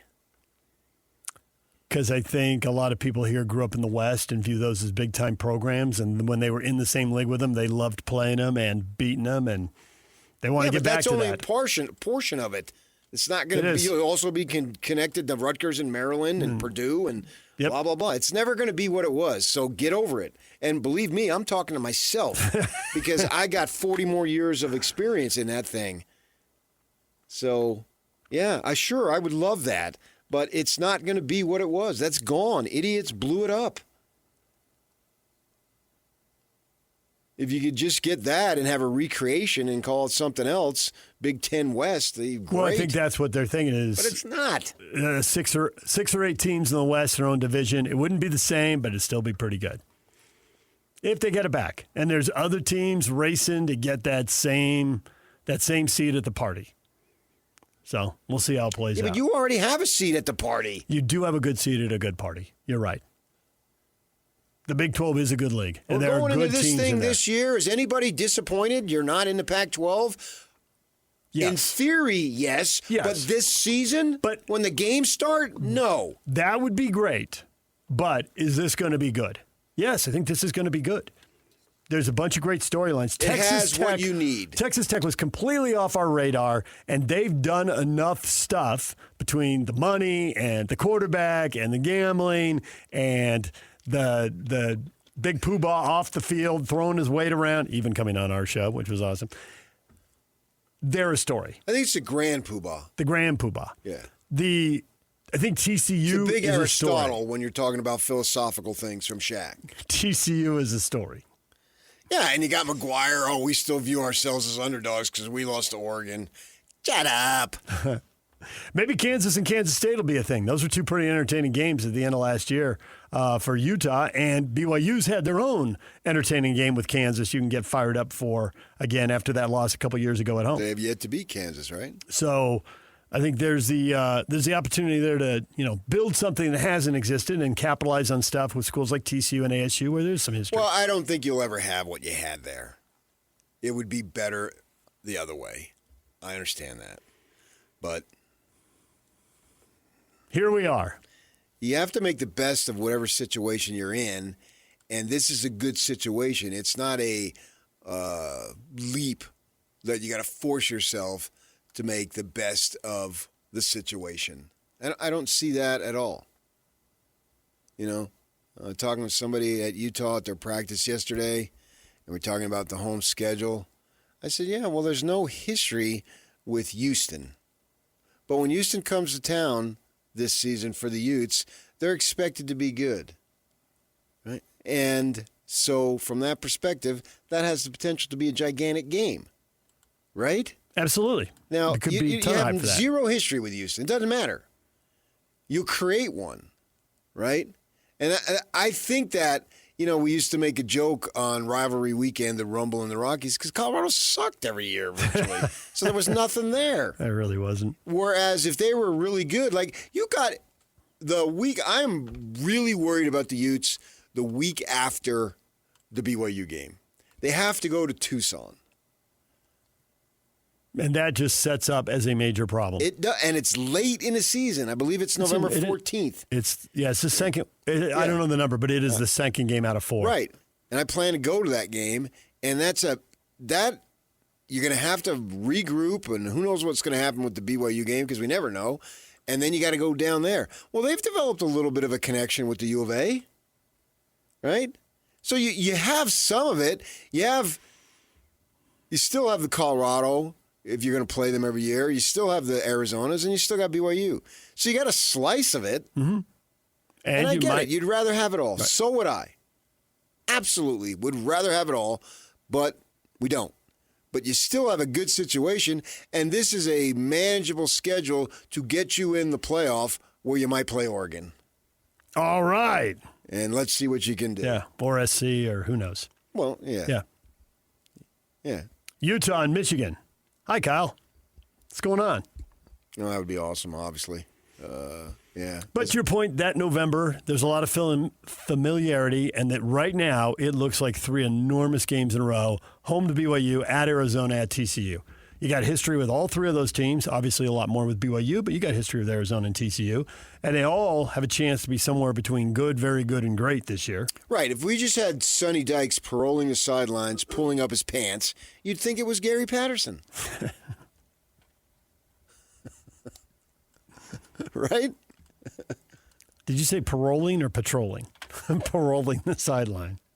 I think I was like combining 14 Parading, words. patrolling, and paroling is put it all together. Yeah. All right, we got to take a break. When we come back, Josh Furlong covering the Utes for KSL Sports. He was up on the hill yesterday. First day of practice with PK and I. We will talk with Josh about all that was seen and heard. Stay with us. That's next right here on The Zone. Evening. Buyer's remorse. Buy a new car? I'll be moving in. Let's get started. Sorry, I think there's been a mistake. I bought it from Carvana. You what? Yeah, great price. I even have 7 days to love it or return it. So there's no... No buyer's remorse. More like buyer's rejoice. I guess I'll let myself out. Congratulations. I mean it. Buyer's rejoice. Buy your car today on Carvana. Limitations and exclusions may apply. See our 7-day return policy at Carvana.com. Don't miss your chance to win big every week on the KSL Sports Zone. Next week, you win tickets to see the Black Crows at Utah First Credit Union Amphitheater on August 13th. Listen to the KSL Sports Zone all day Wednesday for your chance to win.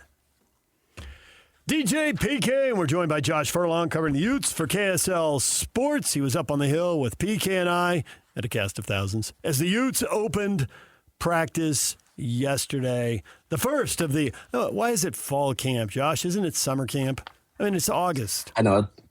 It's always my favorite. It's like we're fall camp, and sometimes it gets into July, and it's, like, cool. I don't feel it's 104 degrees, and it's fall camp. But you know what? We're going to still go with it. Don't you see the leaves changing in about 2 months? Oh, yeah. That crisp air. That crisp air that's blowing in your face. If they practice at 4 a.m, maybe. I was relieved. I was so relieved of the early practice because where they have a stand on the field against the concrete wall, it literally becomes 10 or 15 degrees hotter than whatever the day is. And you can cook over there. It was in the shade. It was awesome. I usually lose. I don't actually practice during fall camp, but I usually lose about 7 pounds. Yeah, standing around waiting for you to come over and talk. That'll do it. Put you there in the microwave. Sort of what you would expect out of the first day, all sorts of optimism. And you can go across the country, Josh, and that's basically what you're going to get after day one. Yeah, the first week-ish, I mean, it's all optimism, right? It's like it's an extension of media days where everybody's happy, everybody's done all the hard work to get there. But you know what? I think to me, I think there is just a little bit of a different vibe. Not that there was a bad vibe with Kyle Whittingham, right? I just think it's different. And I think that's an interesting side of this of where, Utah is now trying to live in a new era of Morgan Scalley, right? And there's some energy, some optimism about where they're headed. But you could tell in Morgan's voice that there's still plenty of things that he's stressed about, right? Like there's a lot of things that he wants to see improved and ready. He has the questions that we all have. Like he doesn't know yet because they don't have pads on. One of the biggest questions obviously is going to be offensive line, and he can't see that yet because there's no pads and they don't understand how they're really going to gel together when somebody's coming at him at 100 miles an hour. So, I think there's excitement and optimism, but until those pads come on and they start, hitting, there's going to be some questions still to be had about this team. I think that's true, but I think you can draw it out. There's questions until the first game, and given the nature of the first game, there's questions until they play Arkansas. And then depending on how Arkansas looks, there can still be questions into the Big 12. No, absolutely. I mean, there was, going into that, going into that 2024 season, they looked decent. Everything was going well, and then suddenly it fell apart, and it was really tough. So, you don't really know what you have until you get a few games in. I mean, I remember Kyle talking about it all the time about being, 5 games in until you really understand what you have. And I think, especially with the questions that Utah has this year on the offensive line, you're not really going to know until those week 4, week 5. There are different tests in those first 3 weeks. I mean, you do get an easier opponent and an FCS opponent in Idaho. You do go jump up into the SEC, and then you get Utah State. So you're going to get a wide range of opponents. But I'm curious to see, does that offensive line gel immediately, and do they come out there, looking great against Idaho, or is this one of those games where everybody's excited to be in Rice-Eccles Stadium and you leave kind of disappointed because of the product that was put out there because things didn't work? I mean, I think that's really where the test is. But I believe that they feel like they've got what they need to, that they're going to be okay. It's not just going to be a sieve back there and everything's going to come back to Devon Dampier.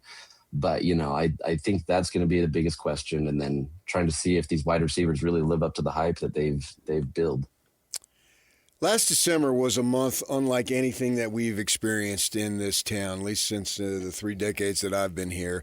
It starts off with Kalani to where assistants thought, we're out of here. We are leaving. We are going to Penn State, and Jay Hill's going to take over. Well, we know what happened there. And then it ends with, well, Jay Hill did leave. and he was the one to leave, and everybody thought that he was going to be the next head coach if Kalani left at BYU, right? And then you have stuff that comes out after the fact, and you were all over it, as far as information and the U of U's Mark Harlan saying he's disappointed it wasn't the smooth transition that was promised. We all remember that. Well, as I look at it, and just being up there, for day one and talking to Morgan down in Texas, you were there, I talked to you down there, that actually the way it played out in terms of Kyle leaving and then taking a lot of assistance might actually be a good thing. And here's where I'm going with this and get your thought on it, is that now all these guys, these newcomers, they are essentially an employee of Morgan Scalley. It's not, I was a coworker of Morgan Scalley's, now he's my boss. You don't have to worry about that. He hired a lot of these coaches, and then he promotes Colton Swan, and then obviously somebody like an Atawaya and Sharif Shaw got different job titles. So in a sense, it allows Morgan, not completely, but certainly probably, I can't go certainly probably, it doesn't make sense. So I'll eliminate the probably. I'll say certainly that it would have been different if Kyle had just retired, because all those coaches wouldn't have left with him, and then Morgan would have had guys that, they wouldn't have the fresh start. Now with all these new dudes up there, he does have a fresh start. So in my mind, that might be more beneficial for the development of Morgan Scalley as a head coach.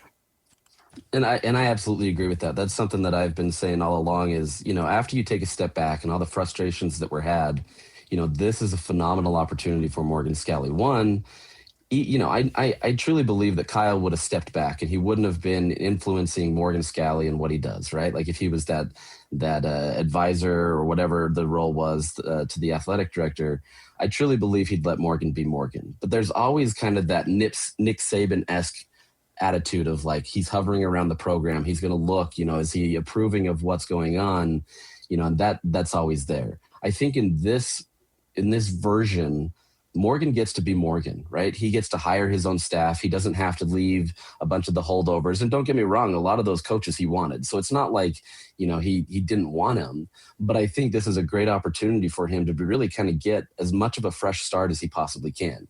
It's either going to succeed or it's going to fail with him. And that's the way it should be, right? He shouldn't have somebody looking over his shoulder. Even if it's not really that way, it now allows him to be able to have that opportunity to be able to move forward in his own path. There's nobody standing in the way. Kyle Whittingham's focused on his own stuff. You've got all those other coaches that are focused on their other stuff. And sure, there is some holdover, like you said, Colton Swan, Sharif Shah, Mark Atawaya, those types of coaches that are there. But you at least have a staff that is Morgan Scalley's staff. He got rid of the strength and conditioning coach and switched it up. There's a lot of different things that allow him to be able to make this his staff. And I think that's a really important thing for him in his first year, because now he doesn't feel like he's just inheriting Kyle Whittingham's, operation. This is Morgan Scalley's operation, and he gets to do it the way that he wants to, which is, I think, very important. Man, you two I got like 10 things I want to ask you right now, Josh. So I just gotta pick one. Let's start with one thing that did not work well under Kyle. Almost everything did. Kyle had a great run, but it was not a perfect run. And if there's one thing I always look at and always underperformed, and PK got sick of me saying it, wide receivers. They're not good enough. They should be better. And at one point when we were talking, I'm like, why don't they at least go out as the transfers became popular and like get the best guys out of the Mountain West? Mountain West football is actually pretty good. They send people to the NFL. When he needed a coordinator and he went to New Mexico, and he needed a quarterback and he went to New Mexico, paid off, jackpot. Mountain West football is pretty good. So now you got Morgan coming in, and there's some areas where there's no way he's going to match what Kyle does. But to me, there's also areas where he can surpass what Kyle does. And the number one thing I would say is the wide receiver group. It's got to be better. It's just, I don't even think it's been C- most years in the Pac-12 era. If you go all the way back to the Sugar Bowl, it was pretty good. But you got to go back a long way. Do you think with some of these Mountain West transfers that the wide receivers are actually going to be an asset to the offense as opposed to the group where you look at them and think, I hope they block for some downfield runs and don't mess it up? No, I completely agree. And I think that was one of the biggest knocks, right? Like, it's not like Kyle Whittingham didn't try to get high-end talent, but I think with so many years of experience of just saying, look, I'm going to run the ball down your throat, essentially, right? Like, obviously he threw the ball, but because of that, I think it limited a lot of their potential. Yes, they had star tight ends, and that was a phenomenal opportunity. That was kind of the weird subtangent of that, where wide receiver was not solid most of the time, but what tight end, they found a gold mine there, right? Yeah. So like there was successes, but for whatever reason, he could not get wide receivers. And so I think this year, I think there's at least an attempt to, in the sense that it's not like Utah is just going to say, okay, we're going to throw it all the time, right? There's no, Kyle would always talk about, I want balance. I want like a 50-50 balance of passing and throwing. And everybody kind of like nod their head like, sure, okay. But I think what Morgan is trying to do is he wants to spread the ball around to as many people as possible. So it may still have a lot of run elements, especially if that offensive line can hold up. But there's going to be a lot of attempts to be able to start passing. And I think with Kevin McGivern, there's more of an emphasis to start passing because he understands that relaxes a little bit of the run game. And so I think there's going to be a nice little balance there. Obviously, it has to work out with these guys. They have to catch the ball. They have to be in sync with Devon Dampier. They've got to be able to do the right things. But I don't think you're going to get an emphasis on, okay, wide receivers, you're here to block. Every wide receiver knows that they have to block. I'm teaching my 12-year-old that when he's lined up as a wide receiver, he has to block as well. But I think there's a different attitude here where they want to throw the ball. They want to mix it up. Morgan wants to be more aggressive that way and not just maintain the status quo. He's younger, so he understands kind of the evolution of this game a little bit and understanding kind of how that's gone.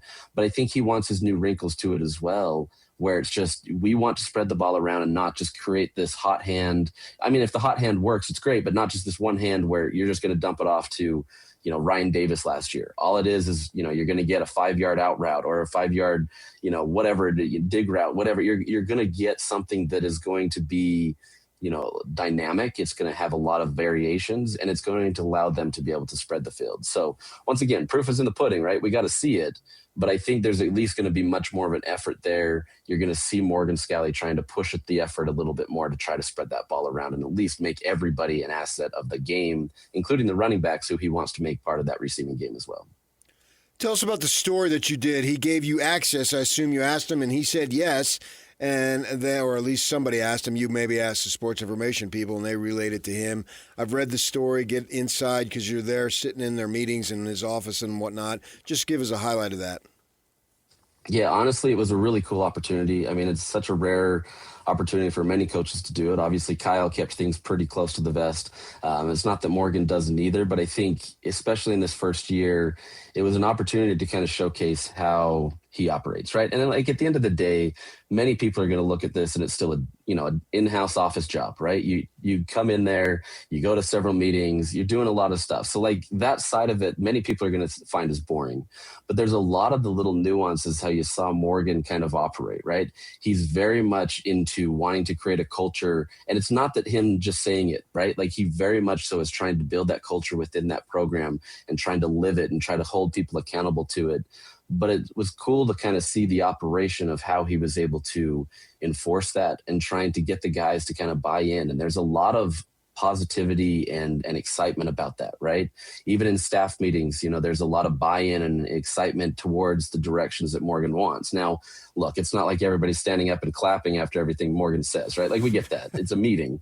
But like, I think it's kind of the direction that he's taking things, right? It's he wants to build a personal touch where, the third string, running back feels the same as the starting running back or the quarterback, right? There's a personal connection with Morgan Scalley himself. It's not just the coaching staff, it's himself. He wants to be able to make himself accessible. He wants to be able to make his coaches accessible while also kind of preaching this opportunity of saying, hey, like if you feel like there's ways to do Utah better, let's talk. You have to have evidence of it. You've got to be able to support that evidence. But I think there's a lot of that. He wants to support these athletes every possible way that he can. And that was definitely shown in all the meetings that he took part in. There's a lot of, recruiting meetings. There's different meetings to help him become a better head coach, right? And different people on staff presenting him ideas. So, it's hard to wrap all that day into one, but I think that's the overarching theme is he wants to create a personal touch in a business that's very transactional. And I think that's a hard balance to make, but you're seeing that. The fact that he showed up to the airport to pick up Devon Dampier after his surgery is that little touch that kind of goes to show who Morgan Scalley is. Yes, Devon Dampier is a star quarterback, and obviously you're going to take care of that guy. But the fact that you can go out of your way to do these things, that's the little things that these players are talking about. That's kind of, the player's coach is what a lot of people will say. That's how Morgan is approaching it. And I think that's just the little subtle differences that Kyle operated in. Josh Furlong covering the Utes for KSL Sports. I want to flip one of my earlier comments here because I think this is so important for Morgan. And the farther he can kick the can down the road, the better, obviously. But one of Kyle's great strengths was when things got wrong, they often got fixed quickly. And after losses, there were bounce backs. Now, we can all point to, multiple quarterback injuries and a 7-game losing streak a couple of years ago. Sure, there are examples where things didn't get fixed. But those Rose Bowl teams both lost 4 times. And one of them was the Rose Bowl, so you don't bounce back. That's the end of the year. But to have 3 losses along the way and still find a way to get to the conference title game and win it and get to the Rose Bowl, Kyle's teams were always resilient. And you can say it quickly and it sounds easy. I've rooted for a lot of San Diego teams that had zero resilience. So I'm really curious, where does that come from? Do Morgan teams have that quality? You don't really want to find out because you want the team to go 4-0, 5-0, 6-0, 7-0. What do you think, and what signs have you seen that maybe give you a hint, or maybe you don't know and you're just waiting to see for yourself? Yeah, I mean, I think you don't ultimately know, right? Especially as the head coach. But I think there's many elements of him as a defensive coordinator that showcase that. And one of the most important, I would say, is probably that 2024 season. That defense could have locked it up and said, you know what, we're done. We're tired of trying to win games for you guys. You know, you can't even go score 10 points. You can't score 14 points. We're doing everything we can to help you. You know, there's so many games that way where Utah literally scored 2 touchdowns and they win those games, and Utah couldn't do it. That defense, you know, talking to Morgan, he said that season was probably one of his favorite seasons as a defensive coordinator, just to watch those defenders, because they never gave up. From the first game to the last game, they continued to give their all to that team. And I think, to me, that culture of the RSNB, right? Like, you're going to hear that a ton with him, and you heard it a ton on the defensive side. And he's adopting that a little bit to the offensive side of the ball, and kind of that mindset that, like, you just are always resilient. You're moving, you're doing all these things to help. That's got to translate to the offensive side of the ball. But I think if there's any elements there was the 24 season, some other seasons where that defense, they continued, right? They continued to fight for each other, and they continued to do what they needed to the very end. I mean, there's several games Morgan talked about the offense not living it up and the defense just continually fighting. I think that is the mindset and the approach that Morgan Scalley takes to this team, right? At the end of the day, you have to see it. You have to believe it. There's got to be a connection with this team. You know, the offensive side was clearly fractured. They didn't have a lot of great success. And I don't know that they were incredibly resilient on that side, but the defensive side was. And I think that's that culture that he's bringing into it, of saying, look, you fight to the bitter end, even if things aren't going well for you. You know, he builds that connection. There's a lot of camaraderie there. And as long as that can translate to the entirety of the team, and that team is connected, which I think this team is, there can be a lot of resilience there. There can be a lot of that fighting through it, even if this season isn't the dream season that everybody expects, where, hey, Utah's a playoff team in Morgan Scalley's first season. I think there's going to be some fight there. But until we see it on the field, I mean, it's really hard to know. But I do believe that Morgan is building something like that. And that's probably the most recent example of something of that caliber. Josh, thanks for a few minutes. We appreciate it. We'll see you up on the hill covering the Utes all year long. And people can follow you at KSL Sports and on social media for all the latest from the U. Thanks for your time. Thank you so much. Josh Furlong, join us. You can follow him. Go to KSLSports.com for all his work. We're going to take a break. When we come back, Kurt Schmid, Real Salt Lake's chief soccer officer, joins us. RSL and Tigres tonight as Leagues Cup kicks off. That's next. Stay with us right here on The Zone. Queen Carvania stood haloed by the morning sun. An army hung on her every word. My champions, I have sold my chariot on Carvana. 'Twas a lovely SUV, an inexplicably queenly offer. They're even coming to the castle to collect it. Tonight, we feast. An offer you can feast on. Sell your car today on Carvana. Pickup fees may apply. DJ and PK, it's 97.5, the KSL Sports Zone. Real Salt Lake facing Tigres tonight, the first of 3 games in group play in the Leagues Cup. 8 o'clock at America First Field tonight. We're joined right now by Kurt Schmid, Real Salt Lake's chief soccer officer. Kurt, good morning. Welcome back to the show. Good morning. Thanks. Kurt, before we talk about Tigres, let's talk about RSL. It sounds like you're getting at least a few guys back. That was a pretty shorthanded club you were running out there, but it seems like the arrow's up a little bit, at least for a couple guys. Yeah, we're getting a few guys back healthy. We're still missing a few, but we're testing the depth and the next guy up, and they got to step in and perform at this point. Yeah, I think you would be testing the depth even if you had everybody, right? Because you got a whole bunch of games. Trey Fitzgerald the other day was telling me all the games in such a short span of time, which automatically tests the depth. Yeah, and there's certainly some rotation there, and that impacted some of the lineup decisions on the weekend as well, given the short turnaround to today for the Leagues Cup. So, we're trying to make sure we keep guys fresh and healthy as much as possible and put out as strong a lineup as we can for each game. Correct me if I'm wrong about the dates, but I think you got about a month left in the transfer window here. And I'm curious, as you go through the depth, partly because you're rotating, partly because injuries are forcing you, how much this is helping you make roster decisions for now and for whatever you'll do in the winter. Is this, I don't know if I should characterize it as midterms or finals, but either way, for a lot of players, this is a pretty important stretch, isn't it? Yeah, I think it certainly gives guys, a lot of guys chances that they might not otherwise have, right? And you see some guys step in, whether that's, guys like Zach Booth, guys like, Juan Arias, who we just, ended up bringing in on a permanent deal. Phil Quinn stepped in and done well. We've seen Savalo Janize come in and add some minutes off the bench. So, it's really an opportunity for those guys to come in and show what they can do. And like you said, whether that's decisions for now or really more for the younger guys, decisions for the future and how we see them penciling in down the road, I think those are important opportunities. Speaking of the younger guys, how does Gozo compare to some of the younger guys that you've had over the years? I mean, Gozo very favorably, and I think one key area, which is the adaptability he's shown every time he's been challenged and tested and stretched at a new level, his ability to grow to meet that challenge and his capacity to do that in a repeated sense has been really, really good. And that's sort of an intangible element that every, talented young player that's going to, progress needs to have. Obviously, physically he's got some abilities that are special in terms of his high intensity capacity and his speed and his acceleration, those things. And, he's got something else that is, difficult to teach, which is just, having that nose for the goal. He has a bit of a single-mindedness about him that, every time he gets the ball, for better or worse, he thinks about how he can try and score a goal. And I think there's times when that can be frustrating, certainly with young players. But I think there's an element of danger to that draws, and attracts attention, which not only lets him create for himself with his abilities, but also creates some space for others and lets them have opportunities that they might not otherwise have. The Jazz hit somewhat unexpectedly on a good young player. It was probably 20 years ago now. And I remember hearing trade rumors, and I remember asking somebody in the organization who had a role kind of like you, and he laughed. He says, "Oh, yeah, we're getting calls all the time.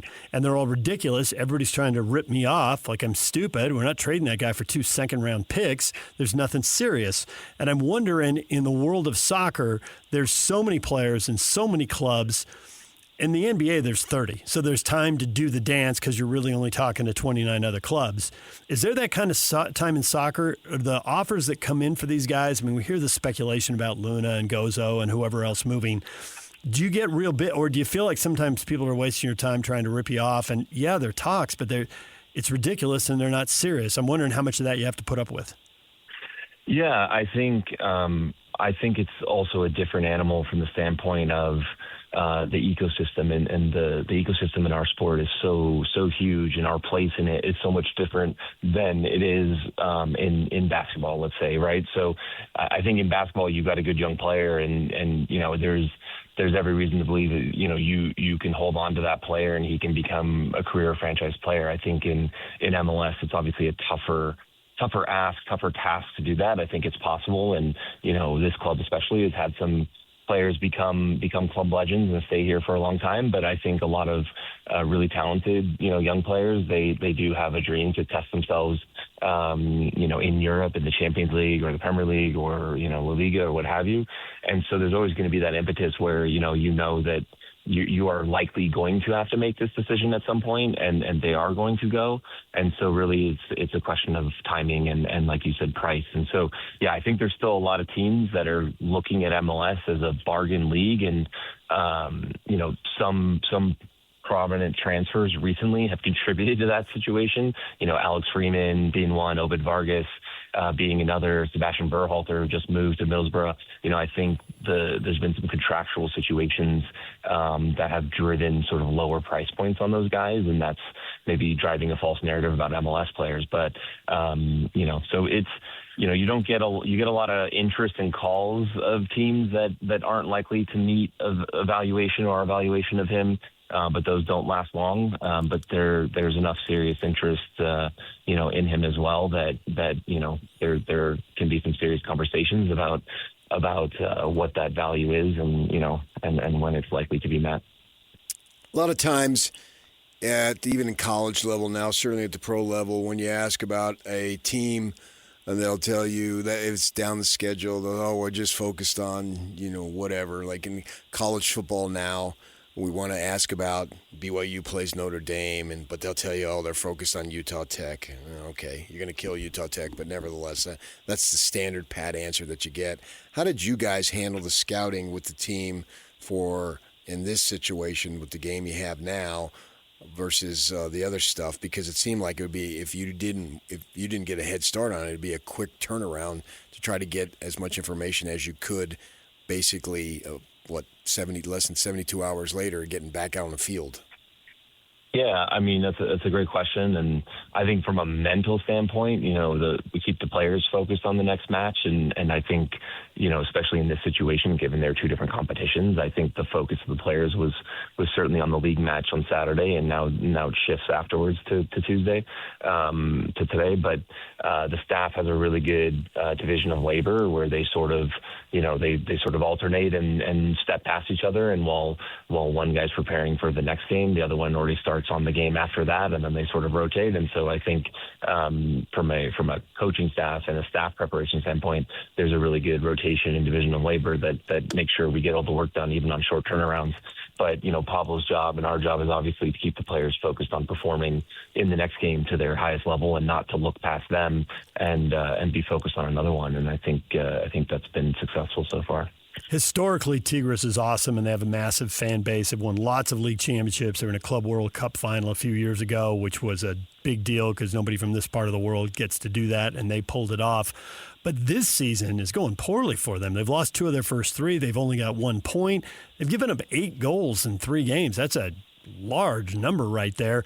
What opportunity is there for RSL to attack? What have you seen from them defensively that they've given up 8 goals in 3 games? Yeah, I mean, look, they certainly have an older goalkeeper. He's still performing well, or at least has been, and but there's no denying that could catch up at any time. But look, I think these types of games are a different competition. I think there are opportunities for a team, if a team's in poor form in the league like that, it gives them a fresh start and a reset. And so, we can't really worry about whatever they're doing in League MX. That kind of has no bearing on whatever they're going to do tonight, because, they'll look at it as a fresh start and say, like, look, that's the league. This is a tournament. Let's go win this tournament. And we're all on a level playing field now. So I think they're going to come out. They're obviously loaded with talent. No matter, who they put out there, be, first 11, mix, second 11, whatever they want to put out there, they have a ton of talent, a ton of resources at their disposal. And so we know that it's a tough game. It's going to be dangerous, but it's also a different style of play, from MLS games. And it's a little more possession based and maybe, a little less transitional, or can be less transitional at times, although sometimes these games can open up a bit. But so that'll be a challenge on our guys' front, and they're not as familiar with us and us with them. So there's going to be parts of the opening minutes of this game where both teams are feeling each other out a little bit and trying to see where the weaknesses are. So it's going to be entertaining from that standpoint. But yeah, I think you throw form out the window when you start a new competition like this. How much more money do teams from Mexico have than MLS teams? What is the financial gap like these days? Or in some cases with some clubs, has it been closed? Because obviously in both leagues, there's probably some payroll disparity. Yeah, I would think actually it's a nuanced answer. I think if you look at sort of a median club in each league, I actually think MLS is either on an even playing field or maybe even a bit ahead of sort of the median in League MX.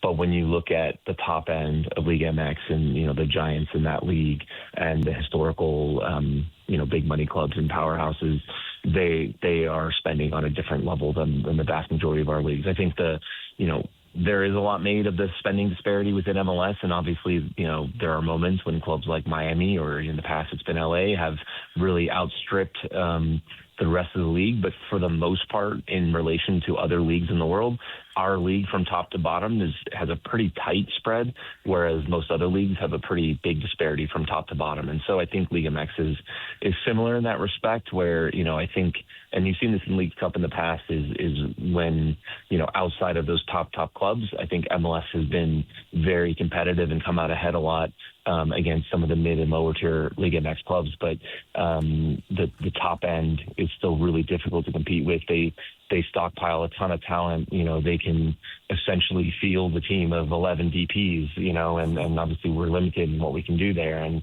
they're not, from a financial standpoint, if they have the money, they can spend it, whether that's a center forward or a center back or a goalkeeper or whatever it can be. So, it's always a challenge there to compete with them on a financial level. But I think there's ways to try to make up some of that ground on the field and with some of the player development that we work on here in our league. Last thing before we let you go here, who does Tigres look like in Major League Soccer? And maybe it's a composition of a couple different teams, the way they defend and attack. Are there any comparisons? No, nobody. Okay. I think it's going to be, like I said, it's going to be a different style, and so it's not really, at least from our player standpoint, it's not super useful to say it's just like whatever, like our last few games, just like LAC or just like Portland or anything like that. I think it's just a different style, and it's something that you have to sort of play these teams over almost a period of years and almost build up like an institutional knowledge of playing against sort of Mexican and Central and South American teams. Kurt, good luck tonight. Good luck in the Leagues Cup, and thanks for coming on the show for a few minutes. Yeah, appreciate it. Thanks, guys. All right, Kurt Schmid, Real Salt Lake's Chief Soccer Officer, joining us right here on The Zone. I got a question for you. Uh-huh. He said Gozo has a nose for the ball, right? Mm-hmm. So it's not really a question. I'm going to gift you this. Okay. So you can go with Nozo, Gozo. Okay, I'll go with that. Use it. A little rhyme? Yeah. He's Nozo, Gozo. Gozo, Nozo, how to score. If you got a nose for the ball. Nozo, Gozo. And you hear that. Does. He's got a knack for rebounding. Mm-hmm. He's got whatever. You hear that. No, absolutely. And when you hear that, it's something that it's hard to really put into words as far as a definition, but you know what that means. And that's good for this youngster to be able to have someone who has been around the game for a long time to be able to say that, whatever that might be. He has a whatever for whatever in whatever sport you're saying it.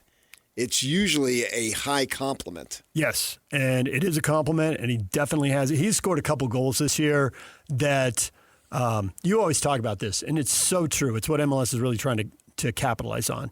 It's you go with friends. It's a good summer night. You like sports. You kind of like it, but you're not that into it and all that. But you want that moment where someone does something. You said this about goals. Not all, but a lot of goals are real. Like there's a skill check in there that just makes you say, wow, right? Yeah. And I can't remember who it was. Yock, maybe you remember. It was a home game, and RSL, it was a day game. It was early in the year. And they were scoring in the north end. And he got the ball kind of at the top of the 18-yard box, and he took a poor touch, and the ball popped up on him. And it's like he volleyed to himself, and he turned as kind of a sidewinder. He just lashed it into the back of the net, right? Lash. The place erupted. As they should. It was the skill check you talk about. Like, there's a level of skill there. Few folks can do that. You know enough about sports, even if you're not hardcore soccer, you're like, well, that was awesome. Yeah. And asked about it afterwards, he's like, did you mean to do that, or did it just happened and you reacted? And he has enough confidence in himself. He goes, yeah, that was a bad touch. I made a mess of that ball. I had to do something with it, so I gave that a shot. I mean, he just that is not what most players are going to think or do, and it's not what they're going to say later to admit, yeah, I screwed that up.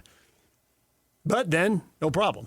I mean, it's a little bit like a home run hitter. You love your baseball analogy. It's like a home run hitter. Like, you fooled a little bit. You shouldn't have swung at that pitch. It's dropping out of the strike zone, but you go down and get it, and then you hit it out of the park. It's like most people golf it out. Most people can't do that, but some people can. Freddie Freeman said the other day, he said he will compliment guys on hits when they get to first base, and he'll have a little interaction with them, and he'll say, hey, that was pretty sweet. And somebody asked him, why do you do that? That's you shouldn't be doing that. He said, yeah, I appreciate great plays. Yeah. And to get a hit off a major league pitcher is a hard thing to do. It's this kind of the same thing that Andrew Luck did when he was playing quarterback in the NFL. Guys would sack him and be like, that was a great play, dude. And they'd kind of be like, what are you doing, bro? I don't have any problem with that. I think it's great. The late, great Steve Klauke And I was talking to him one night before a Jazz game, and I'm like, I've been doing this a long time, Steve. Like, how have things changed? And he goes, there's way more than negative. There's now so much of how this person failed and that person messed up. He says, like, people, like, it's like you can't back into a championship. And we got to this high level. It's not about what somebody does well. It's about what somebody does poorly. And one thing you said about Hot Rod, the thing you appreciate about Hot Rod, and I've always tried to remember this, is like Hot Rod, if the opposing team made some great play, like Hot Rod got excited. Yeah. Because there aren't many people who can do that. It's hard to do. And if you love the sport, you should appreciate any time you see that sport, whatever it is, played at a really high level. So I love that Freeman does that. Yeah. Because there are times you're like, I mean, have you ever gone into a batting cage? I remember once when I was a kid and I could probably hit like, I don't even know how old I was, but I could probably hit in like a 60-mile-an-hour cage. 18? I was in my 20s. And we put the cage, I was there with a couple friends, and we put the cage on, I put it on 80, and another kid put it on 90. And we were young, and we were laughing out of the cage like, whoa, that's going to dent the chain link, man. We cannot be doing that. I don't know what we were, like 12 or whatever, I don't even know. And so now, a Major League pitcher with Major League command and the way they can make a ball break, and you get a hit, he's right. That's a hard thing to do. And Gozo has a couple of those goals this year where it's like, well, not everybody can do that.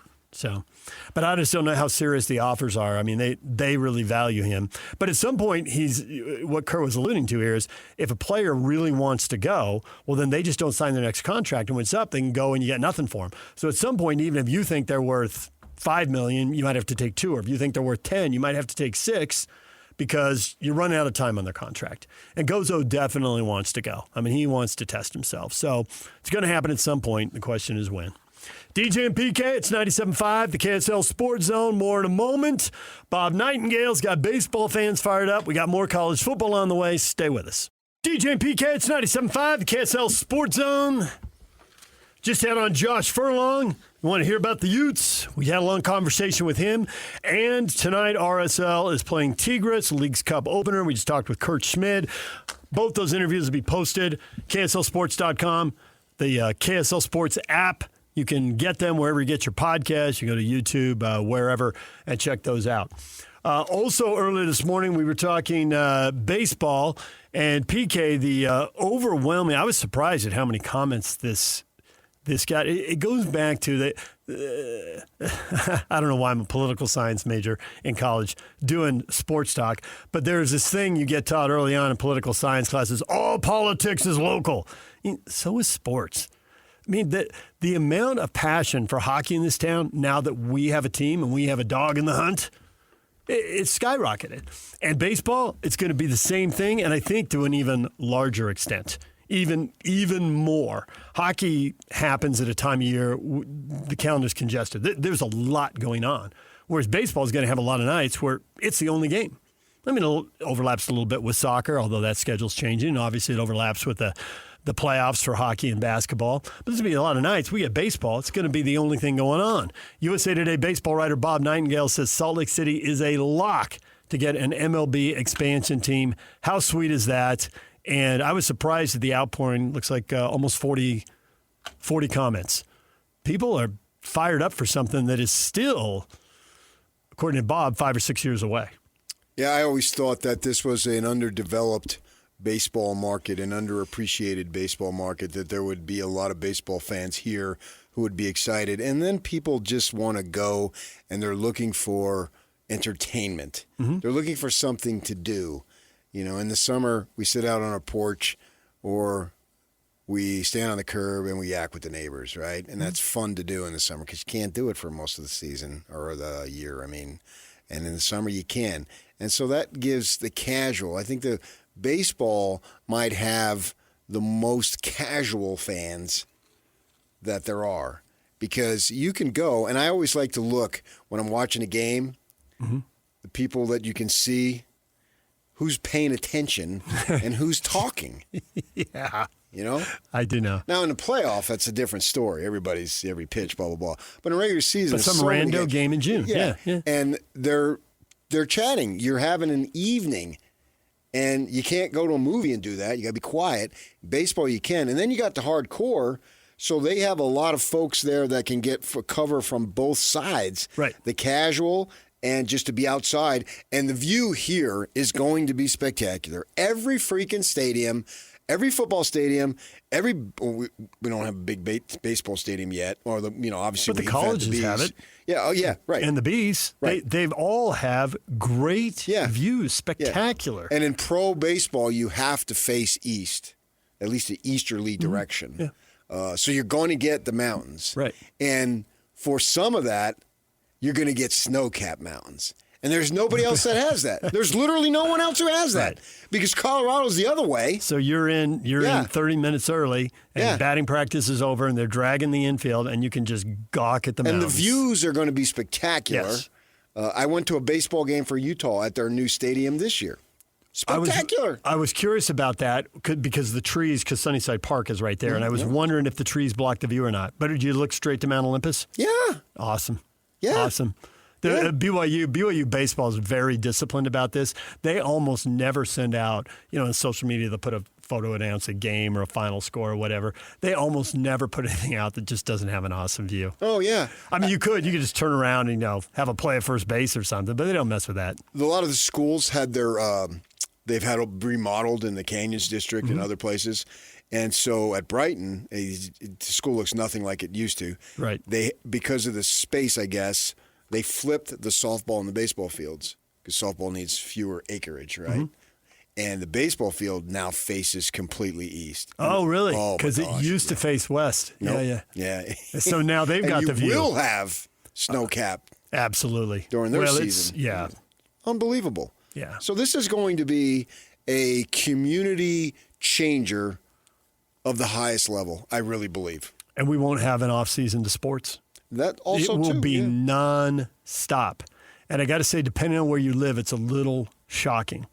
Growing up in San Diego, when we didn't have the NBA and we didn't have the NHL, like January and February could get slow. If the Chargers stunk, even if the season wasn't over, it was over in November. And it could be pretty slow until spring training got going. And then you move here, and summer was a different beast, and it was great because it was a great time to go on vacation, all that. But it was still weird. The rhythm of life was just, it was the first time I hadn't lived somewhere where baseball wasn't a big deal. But I think you're right about the underrated market. And one night that drove that home, Steven Strasburg was a huge prospect at San Diego State before he went off to the major leagues and unfortunately had some injuries, but he's still really good. And he pitched, and the Utes couldn't play at the ballpark because the Bees were home, so they moved the game up to the Raptors field at Lindquist Field. And the number of people streaming into that park and wearing gear from major league teams all over the place and high schools all over the place. People went a long way to see that. They made an effort, and it was a healthy crowd that showed up for that.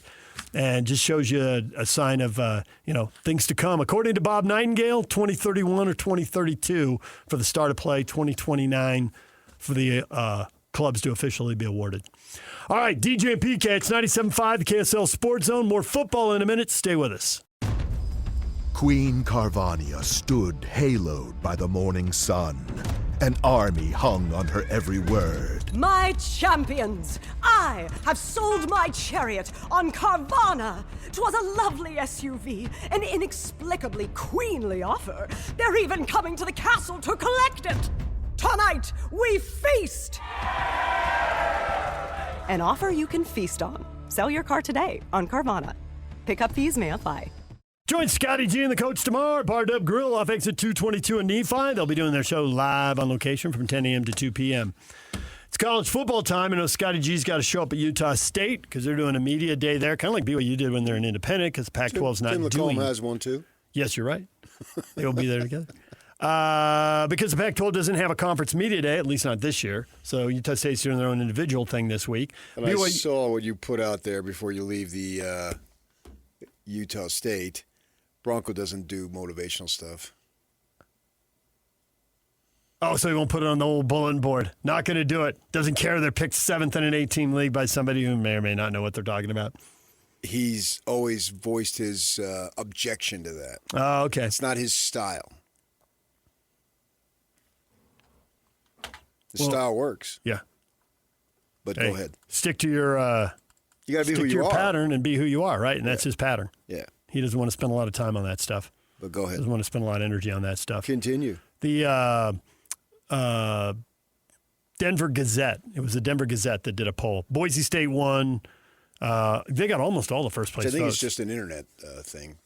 San Diego State and Fresno State were second and third with one first place vote each. Texas State, who's kind of the mystery in the league to us in this part of the world, was picked fourth.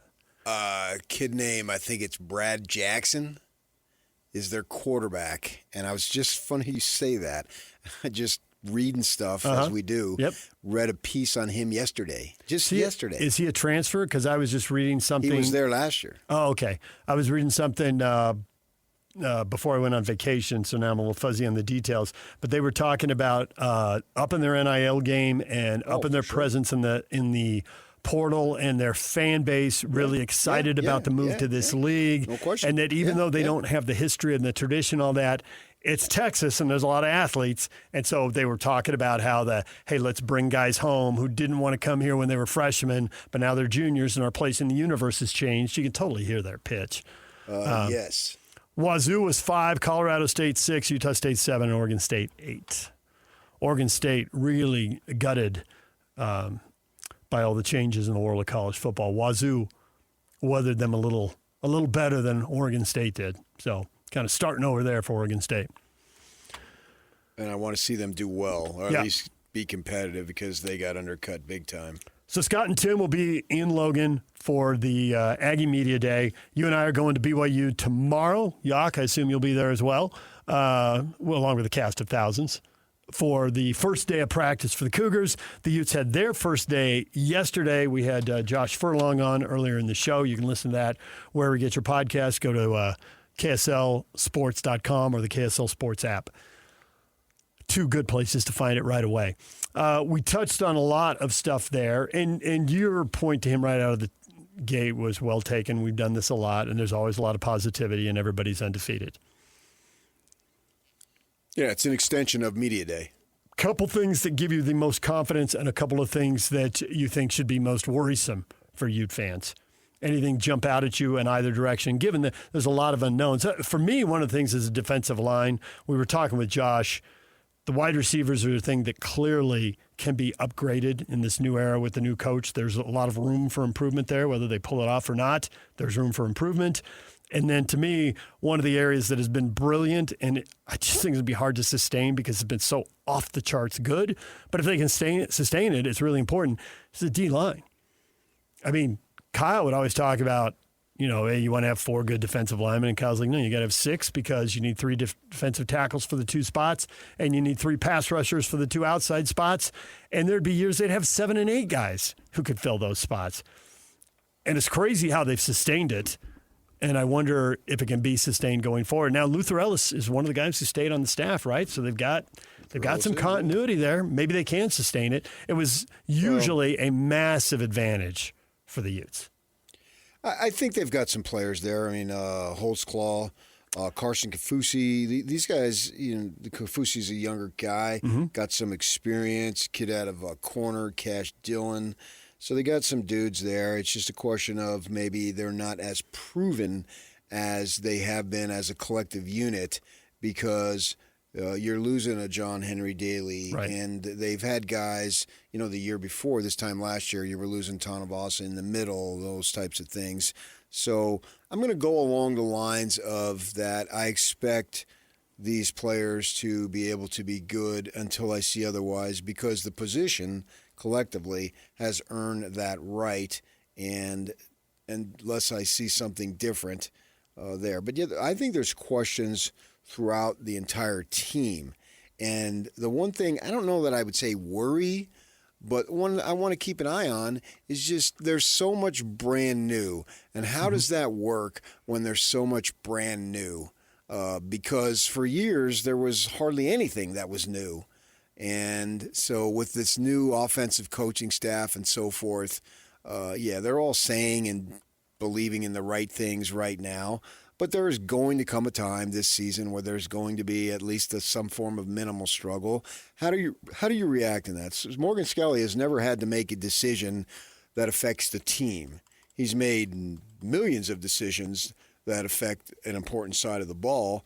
But in that moment, now, and if you look at the way it played out, is it was sort of nice that he had an opportunity in the Vegas Bowl to get his feet wet, he to said feel that. it. Yeah. And so there was a much hubbub about which was essentially a forced resignation of Kyle. Now, they'll be up there on the hill. They will disagree with that to an extent. But basically, in my mind, he was forced to make the decision that he made. Mm-hmm. He had really very little choice, right?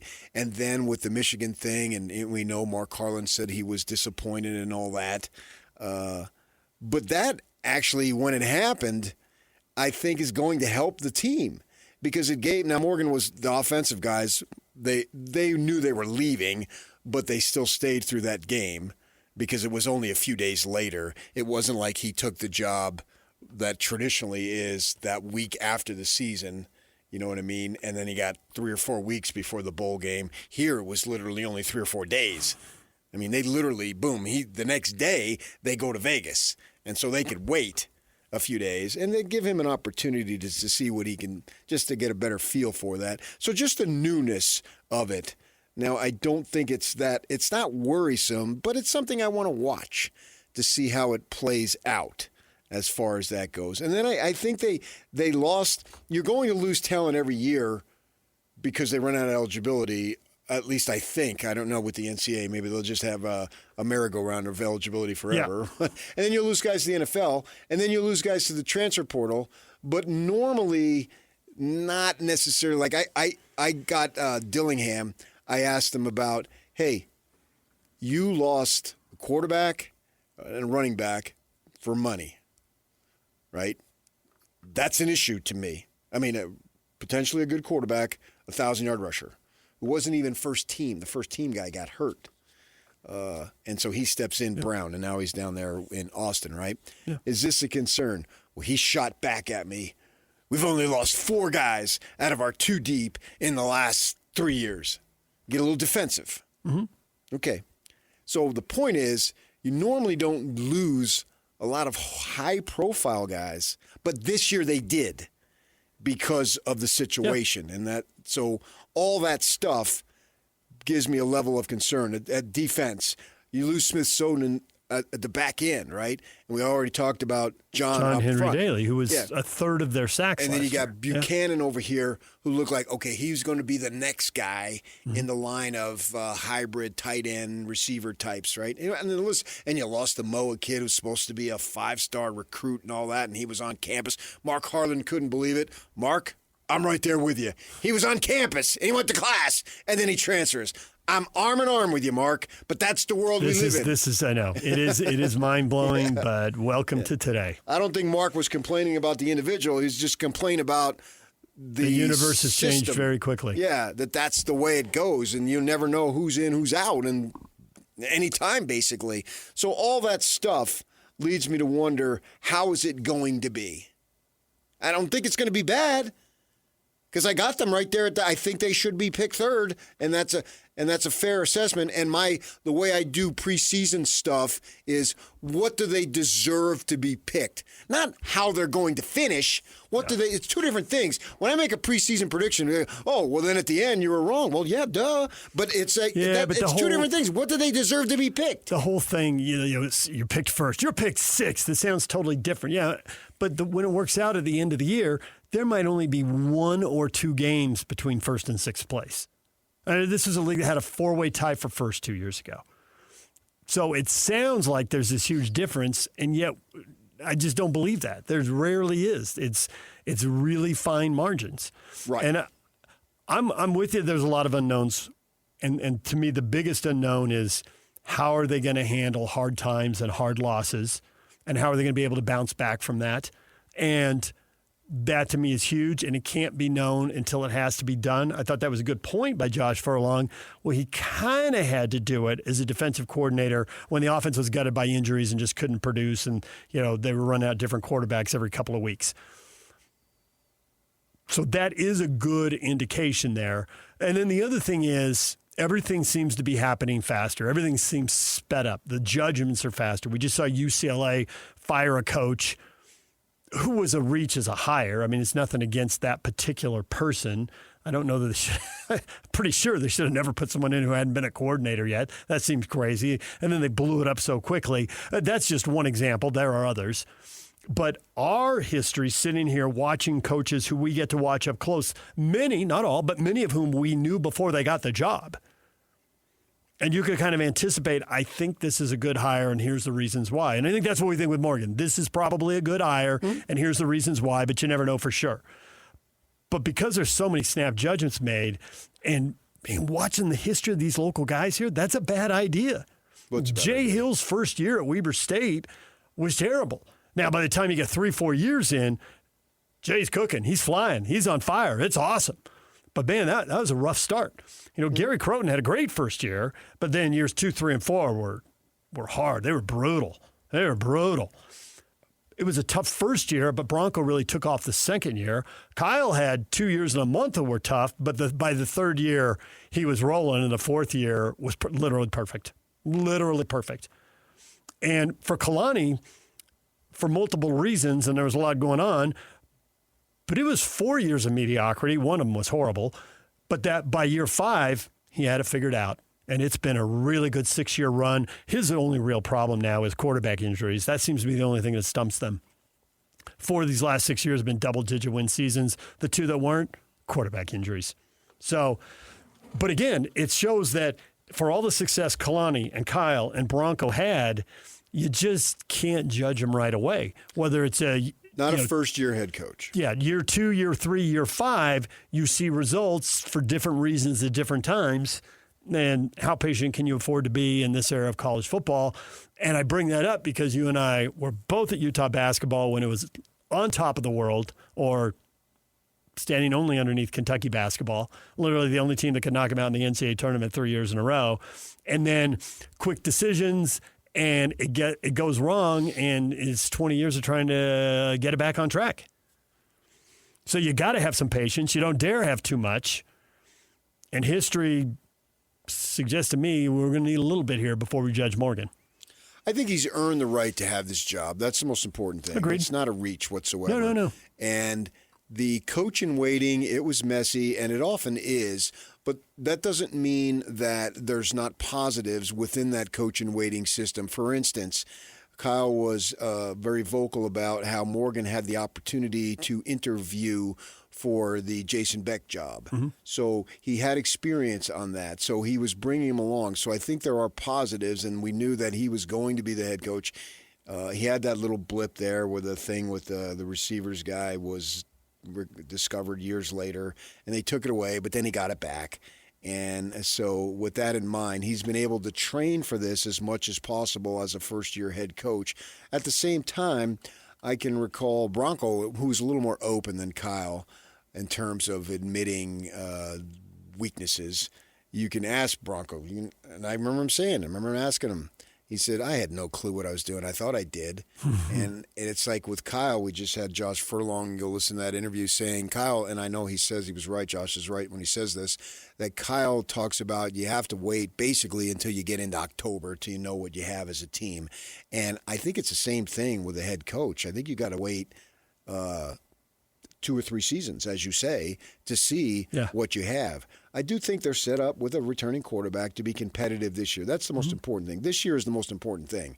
Next year is next year, but right now it's now, literally. And so with that in mind, I think they're set up to be competitive. And what does that mean? I think to me, competitive, I put the bar at regular season at 8 wins. That's where I start. I think if you have 8 wins, you're a competitive team. Maybe not literally every game, but overall. And then can it go from there? Can it get to 9? Can it get to 10? If it can get to 10, okay, you're really good. Because if you can get to 10, you could probably get to 11. Right? I don't put anybody's undefeated. That's just so hard in a conference to be undefeated. So I look at this team, baseline, it can be competitive, which means 8. Now, I know Ute fans, I'm not saying you're going to finish 8-4. That's not the point. That's the starting point. Can you go from there? I think yes. Can they get to 9? Yes. Can they get to 10? That gets a little dicier. Because I believe if you can get to 10, if you are a team who has 10 wins, in most cases, you can look at least one of those losses and say, oh, they probably should have won. It's the same thing. Look at Utah last year. They got to 10. Could they have gotten to 11? Yes. Yeah. They lost by 3 to the Cougars, right? So obviously that's a game that had an opportunity to be won. And we know the Tech game was very tight deep into the fourth quarter. And it didn't break their way, but they still got to 10. So I'm going to look at, can this team get to 8? Yes. And then where do they go from there? There's going to be 2 or 3, maybe 4 games that could go either way. What do you do? That's why I'm a little bit cautious on Houston, because Houston had the breakout season, but they had so many of those games that went their way. Can they do it again? Maybe they can. That is just the nature of sports. I mean, the Kansas City Chiefs 2 years ago won a bunch of close games. It was spectacular. And last year, they couldn't recreate the magic. And so if that happens at the pro level, you know it can happen at the college level. Right. So to look at those close games, yeah, I think that's absolutely a factor. Games that I think for Utah going, we'll start from front to beginning. Before we leave, go ahead. The thing about Houston, they do play Tech in Utah this year, but they miss a lot of good teams. Mm-hmm. They miss BYU. They miss Arizona. They miss TCU. Okay. I just works in their don't know favor. that they're going to win it, but they ought to be able to stay in the mix. It's just not. Now, some of the stuff, Oklahoma State was terrible, but now I'm seeing stuff ranking Big 12 quarterbacks, and people think they literally have the best quarterback in the league. And that's saying something. Utah and BYU are both returning really good quarterbacks. And they're not the only ones. Depends on how you're going to evaluate the quarterback. Yep. I think the best throwing quarterback in the league is Fafita. But another good quarterback who wasn't ranked number position. 1. It was Messmeyer. I'm mispronouncing his name, but the Mester, the North Texas the North kid Texas kid transferred to Oklahoma State. I see him. He's ranked as a number 1. And he's a pro prospect. And I'm drawing it out of bigger lists of college quarterbacks, but I'm just looking at the Big 12 guys, and they have both of our local quarterbacks and Fafita in the top 20 nationally, but they don't have any of them number 1 in the league. Okay, well. I mean, it's just a ranking. Right. So maybe by the time Houston plays Oklahoma State in mid-October, that's a much bigger game than it looks like based on what we've seen out of Oklahoma State the last 2 years. I think the potential either-way games, certainly, obviously, the Cougars, Wildcats, and Horned Frogs. So that's 3. Those 3 November games, that's the gauntlet for Utah. And I can argue Kansas. And I can argue we already have Houston, right? And I can even argue maybe West Virginia, because I think Rich Rod is going to get it going there. But I'm putting that as a soft maybe. Also, you get to the end of the year, and who's healthy? I mean, whatever team looks like now can look really different by the time you get to November. Can look very different. But to your point, shouldn't Utah start at least 6-2 and maybe 7-1 or 8-0? The front of the schedule is loaded with friendly games, and the back of the schedule is loaded with difficult tests. So I think this is a team that has to start fast, but we have to take it with a grain of salt. And if they dig an early hole, that's a huge, huge red flag. Yeah, I don't think they will, but I get your point. I would have no problem agreeing with that. But I don't know that I can solidly say 7-8-0. Well, 8-0 goes back to your point. I mean, stuff happens. Now, if you're 7-1 going into November, I would take that. Yeah, that's good enough. You'd rather be 8-0. I just think there needs to be a lot more winning than losing early in the schedule. And I think there needs to be recognition. November looks hard. Now, when we get there, maybe these teams aren't as good. Maybe these teams were good, but they have injuries. I know it's a lot of question marks. It's hard to win 7 games in a row. I get it. You look at the Cougars last year. I mean, they're down at Colorado, at Arizona, and they get both of those. Things went their way. Now, they created things to go their way for sure, but it's hard to do, man. I get it. But the Utes play 4 of their first 5 at home. And the road game is at Iowa State, who's got a new coach and has to rebuild everything. Now, in an era when you can bring kids with you, the rebuild maybe can happen a little faster. So let's see what happens with Iowa State early in the year. But I just think that's friendly. Game 6 is at Colorado, and I think I'm higher on Colorado than you are. You've got tons of question marks. I'm not in love with them. 500 team to me would be get bowl eligible. That'd be a pretty good season for them. Well, if you want to contend, you got to win at Colorado. Right. So it's up to them. What do you want to do right. here? And then you're back home for Houston. It's there's 5 road games, and to me, the 2 hardest road games are in November. And the BYU game's in November. It's a home game, but that's the meat of the schedule. Yeah. So, have you ever gone to Cincinnati for Halloween? I have That's not. That's dangerous. I'm just saying. You have experience in Cincinnati at Halloween? Oh. I don't think you do. But nonetheless, you're right. The Utes are at Cincinnati on Halloween. DJ and PK, it's 97.5, the KSL Sports Zone. Everything you missed in this show, the baseball, the football, USC and Notre Dame. It's just a little blip. They're getting back together again. We'll get to that coming up. Stay with us. 3, 2, 1. This is Scotty G and Coach Tim LeComb. For Utah, it's offense and maybe defensive line, but primarily the offensive line. And so I'm like, okay, maybe I got to dig a little deeper here. But honestly, the more I kept looking at it, the more I kept thinking, it really comes down to those 2 position groups. Can Utah have offensive linemen that can step up? I think the big question mark outside of the offensive line for Utah nationally is Morgan Scalley. Yeah. But nobody even talks about that around here because I think everybody has a real comfort factor with the way things looked in that bowl game, honestly. But the bottom line was they were sharp. They took advantage of opportunity more so than maybe a Whittingham team would. It felt like the guys were loose and ready to ball. That's like a sign. And then you hear all the stuff from the guys, how happy they are. Catch Scotty G and Coach weekdays from 10 to 2. Presented by Mountain Land Supply on 97.5, the KSL Sports Zone.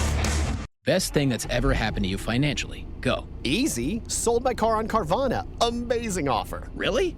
I hit 200 on the scratcher. Did the scratcher come to your house and hand you a check? No. How many scratchers did you hit to get that? I hit a button on Carvana.com once. Okay, that's fair. It's like the lottery, except you always win. Not like the lottery at all, actually. Exactly. Inexplicably good. Offers worth bragging about. Sell your car today on Carvana. Pickup fees may apply. Slacker Radio Headlines brought to you by Trajan Wealth. Call Trajan Wealth today, your local trusted financial fiduciary. Call them at 1-855-TRAJAN1 or visit their website at TrajanWealth.com. Many topics today, PK. A lot of tradition that we love about sports has gone away. But is some of it going to get pieced together again? You tell people you were back in the league again together as they were historically, and as many people believe they should be. Texas and Texas A&M are back together in the league again, as they were historically, as many people believe they should be. And USC and Notre Dame are going to play again. Say goodbye to October in South Bend and Thanksgiving weekend in L.A., but they signed for 4 years, all the games in September. The first 2 are season openers. So it's a 4-year gap, but the band is getting back together again. Yeah, but I don't know that it really is back together again or just a little... They'll do these meeting. 4, and then they'll take a couple more years off? Yeah, so something is better than nothing, but it's not good enough. They didn't sign a 10-year deal. I want a lifetime deal. Yeah. That is a game, coming from where I came from as a kid, you always knew about Notre Dame.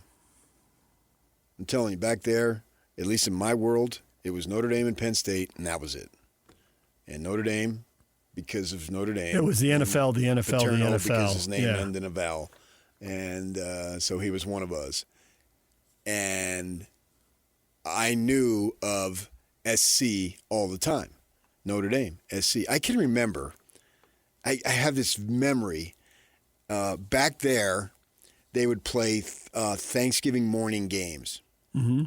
And the town that I was in, Parsippany High School, would play Mountain Lakes, which is just up I-46 a little bit. They call it Route, right? And I can remember being at Mountain Lakes, their field, and everybody would go. The community would go. And I can remember standing there, and we're leaning over the fence, sort of like when it goes around the end zone.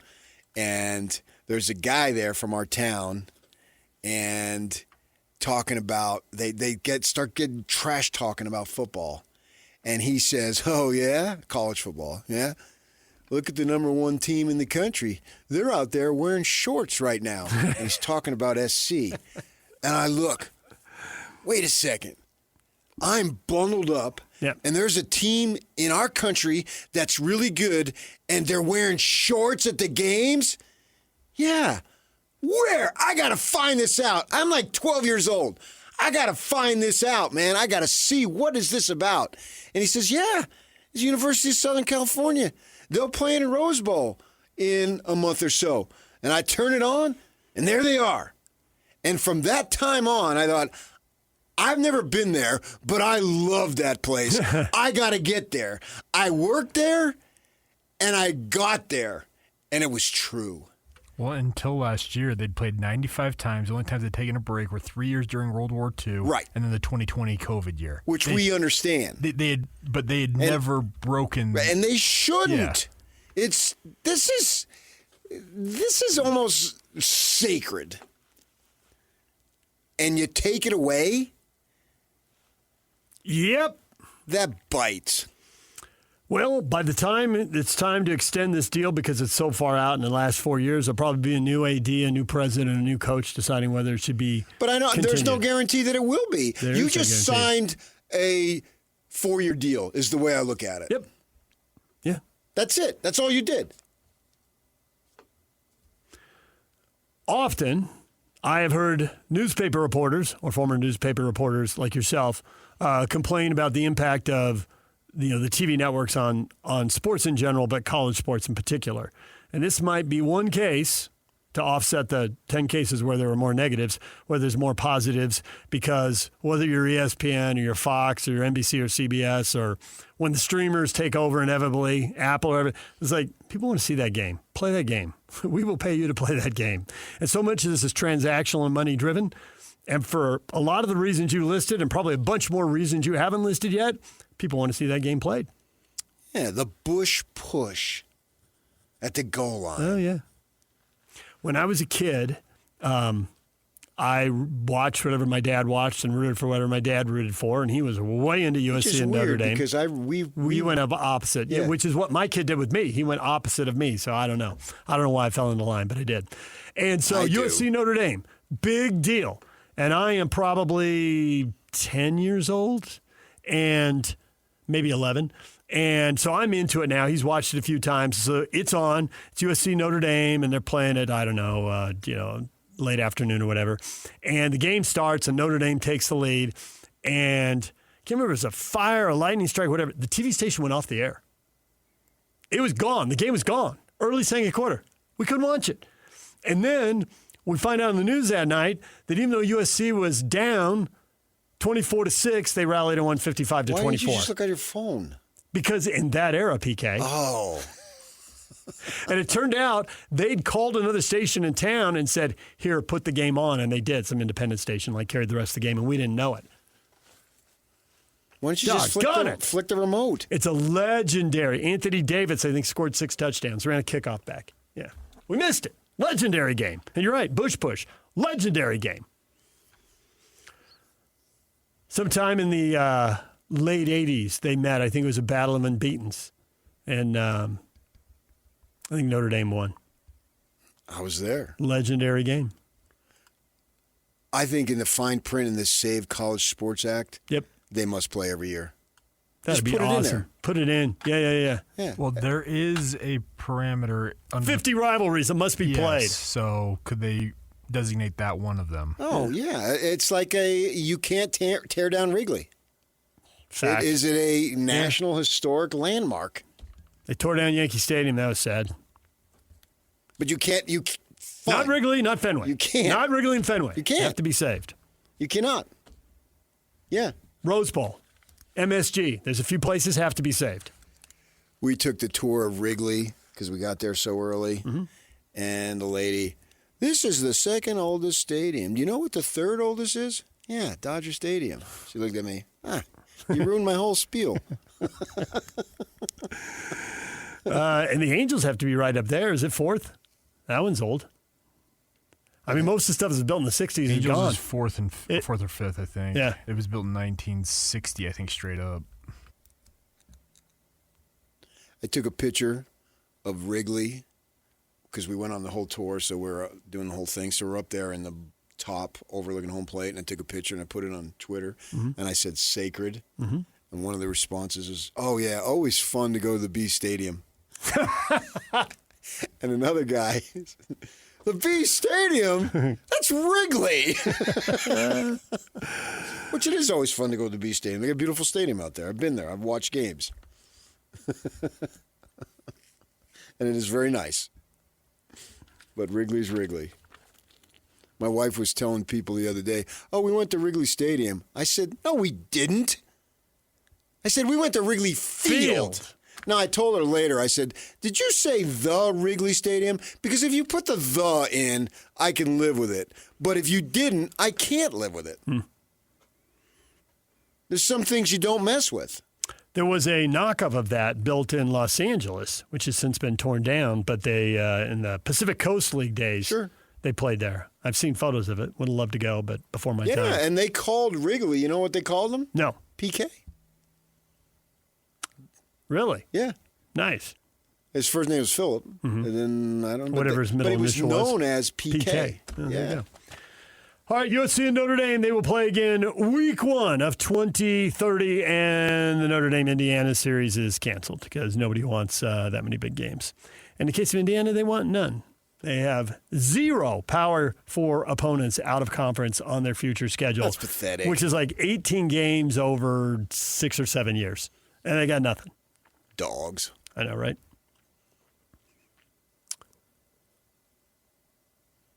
Sean Payton says he'll talk with Taysom Hill. Think Taysom's got another year in him?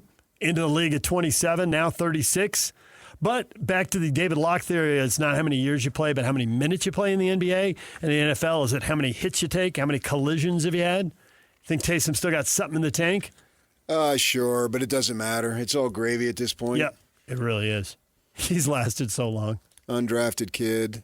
Yep. One of the best athletes I've ever seen in my life.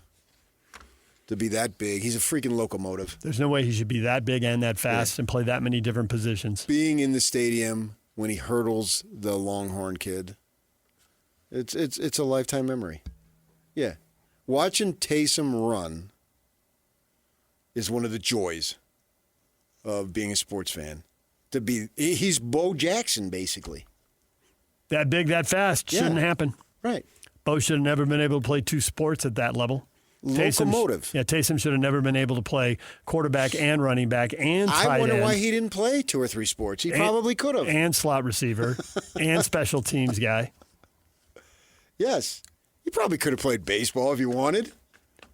At Highland High in Idaho, you think he could have helped the basketball team? That's your theory? Well, I know he did play basketball. Yeah. See him rebounding in a heartbeat. He could have literally played at any sport. Yeah. Wrestle, track and field. He's just an unbelievable specimen athlete.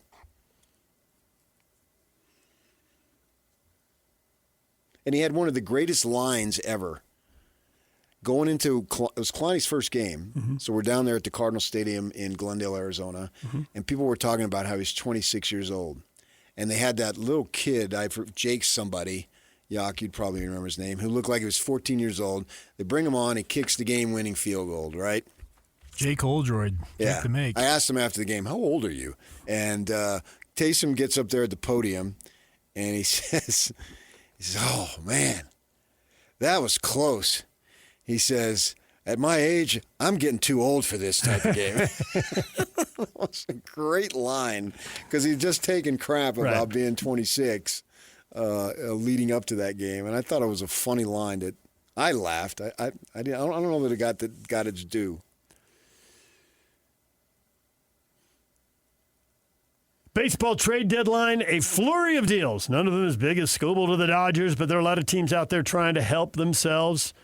Orioles move their left fielder to the Mariners for a trio of pitching prospects. Taylor Ward on the move.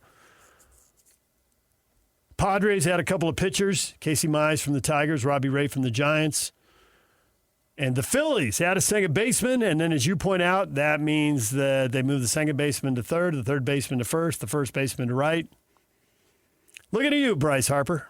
Yeah, the only guy who didn't move was Turner at short. Everybody else moved. The whole infield looks different. Yeah. And so Harper, he'll be a fine right fielder. He's an athlete. But don't forget that the Diamondbacks got Lars Nootbaar. Lars Nootbaar? Yeah. What's so funny?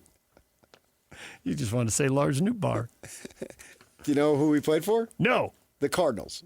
Lars Nootbaar. Yeah, they wanted a left-handed bat, so they traded some prospects. They're sitting in a wild card spot. 2 games clear of the Padres after beating them yesterday. Some of the people say that the prospects they gave up was too much for Lars Nootbaar because he hits well against right-handed pitching. But it is a fun name to say, Lars Nootbaar, and he went to the same high school as the Brett brothers, led by George Brett, El Segundo High, which is right below LAX.